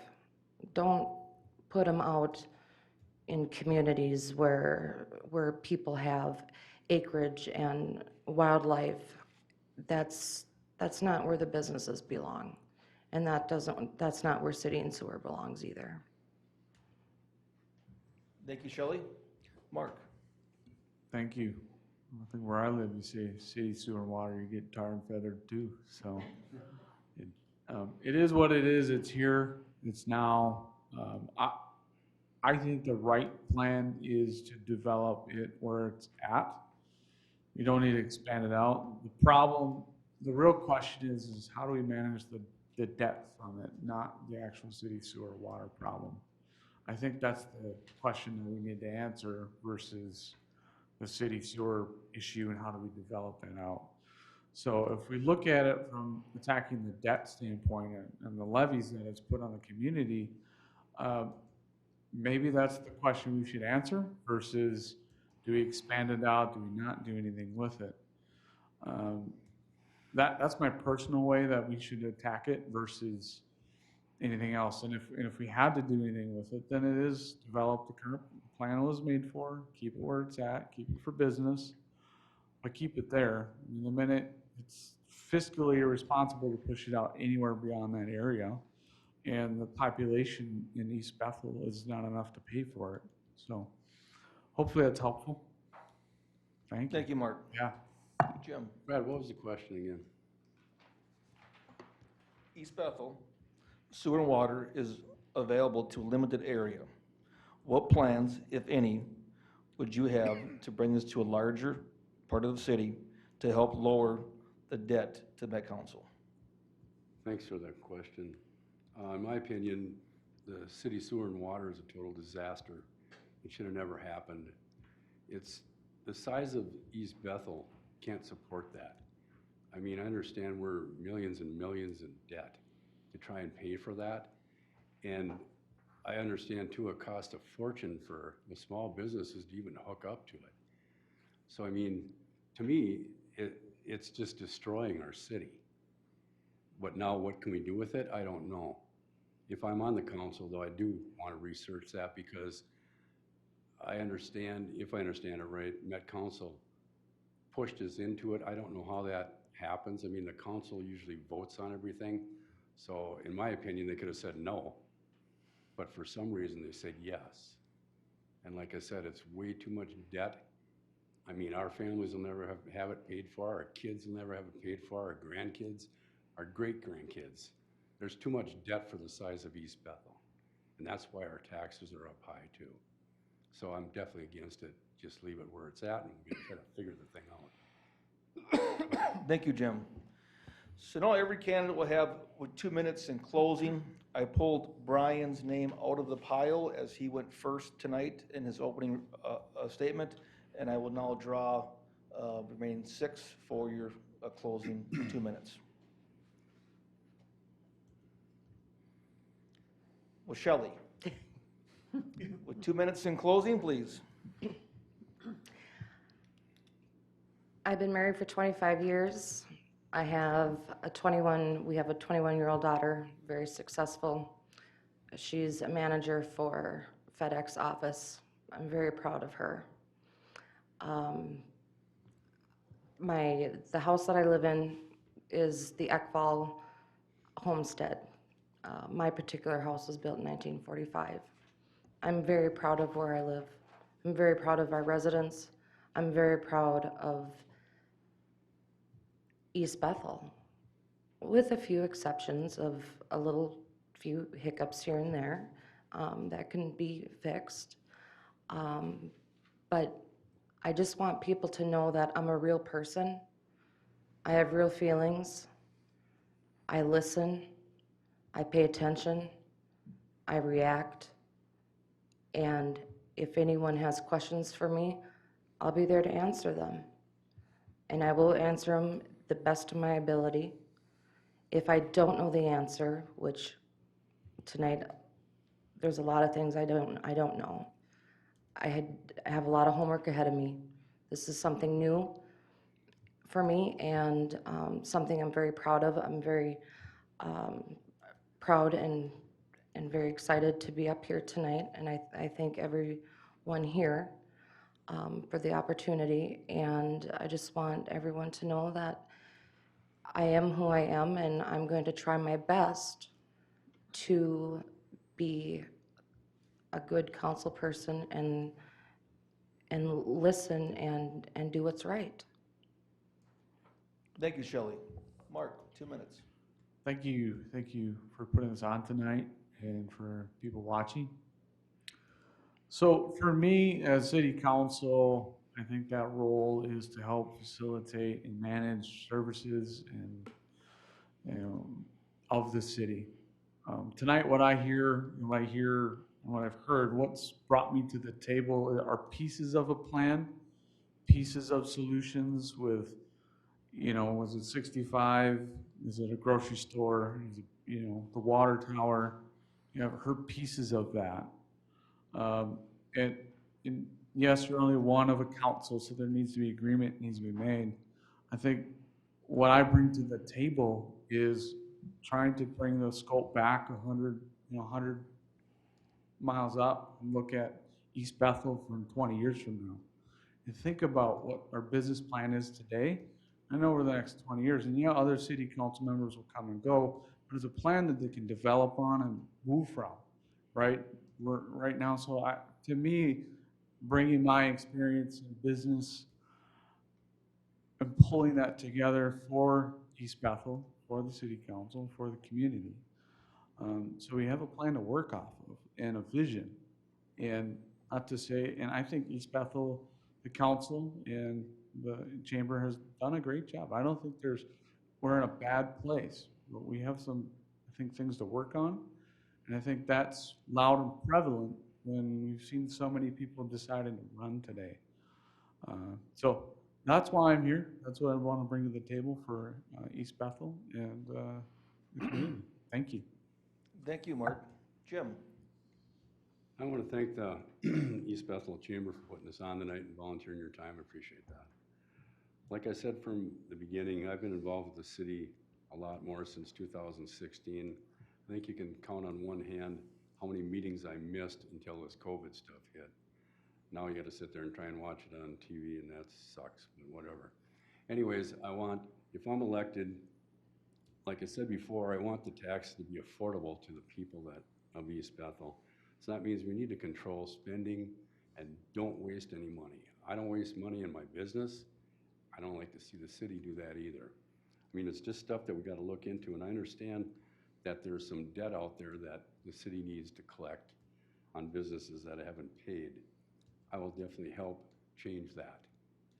And then we got to be fair to the residents, the businesses, and the city. And I will listen to any issue from anybody, and I will help them resolve that issue, because there's always a solution to any problem. And then last, I will be honest with everybody. I won't pull any baloney with anybody. I'll tell you the truth. You might not want to hear it, but I will tell you the truth. Thank you. Thank you, Jim. Randy? Hello again, my name is Randy Plaisance, and I'm currently on City Council, and I have been honored by the residents to be a steward for the city. And, that's really what it is, when you are on City Council, you are basically, controlling what happens with the city and how to make sure that you're balancing, the correct financial difficulties with providing services. And I think that, City Council, with working with staff, has done a very good job in providing a way forward in order to make that happen. I mean, we've already made arrangements with, the Met Council in order to repay our debts. And so it's under control. And along with that, we have gone forward with, bringing businesses to East Bethel. I mean, we talk about, East Bethel Senior Living, we talk about Cambria Hills, we talk about the apartment complex, and then we're going to be building a second apartment complex. I mean, that doesn't happen without a lot of interaction and moving forward and trying to make sure that we're providing the services that are available. And we're also going to be having the development of frontage roads. We're also going to be having the Elvidge development, which is where One Man's Treasure is. Again, that has been said before, there's going to be a combination of businesses and townhomes and single-family homes. So I think we're on the right path. I think that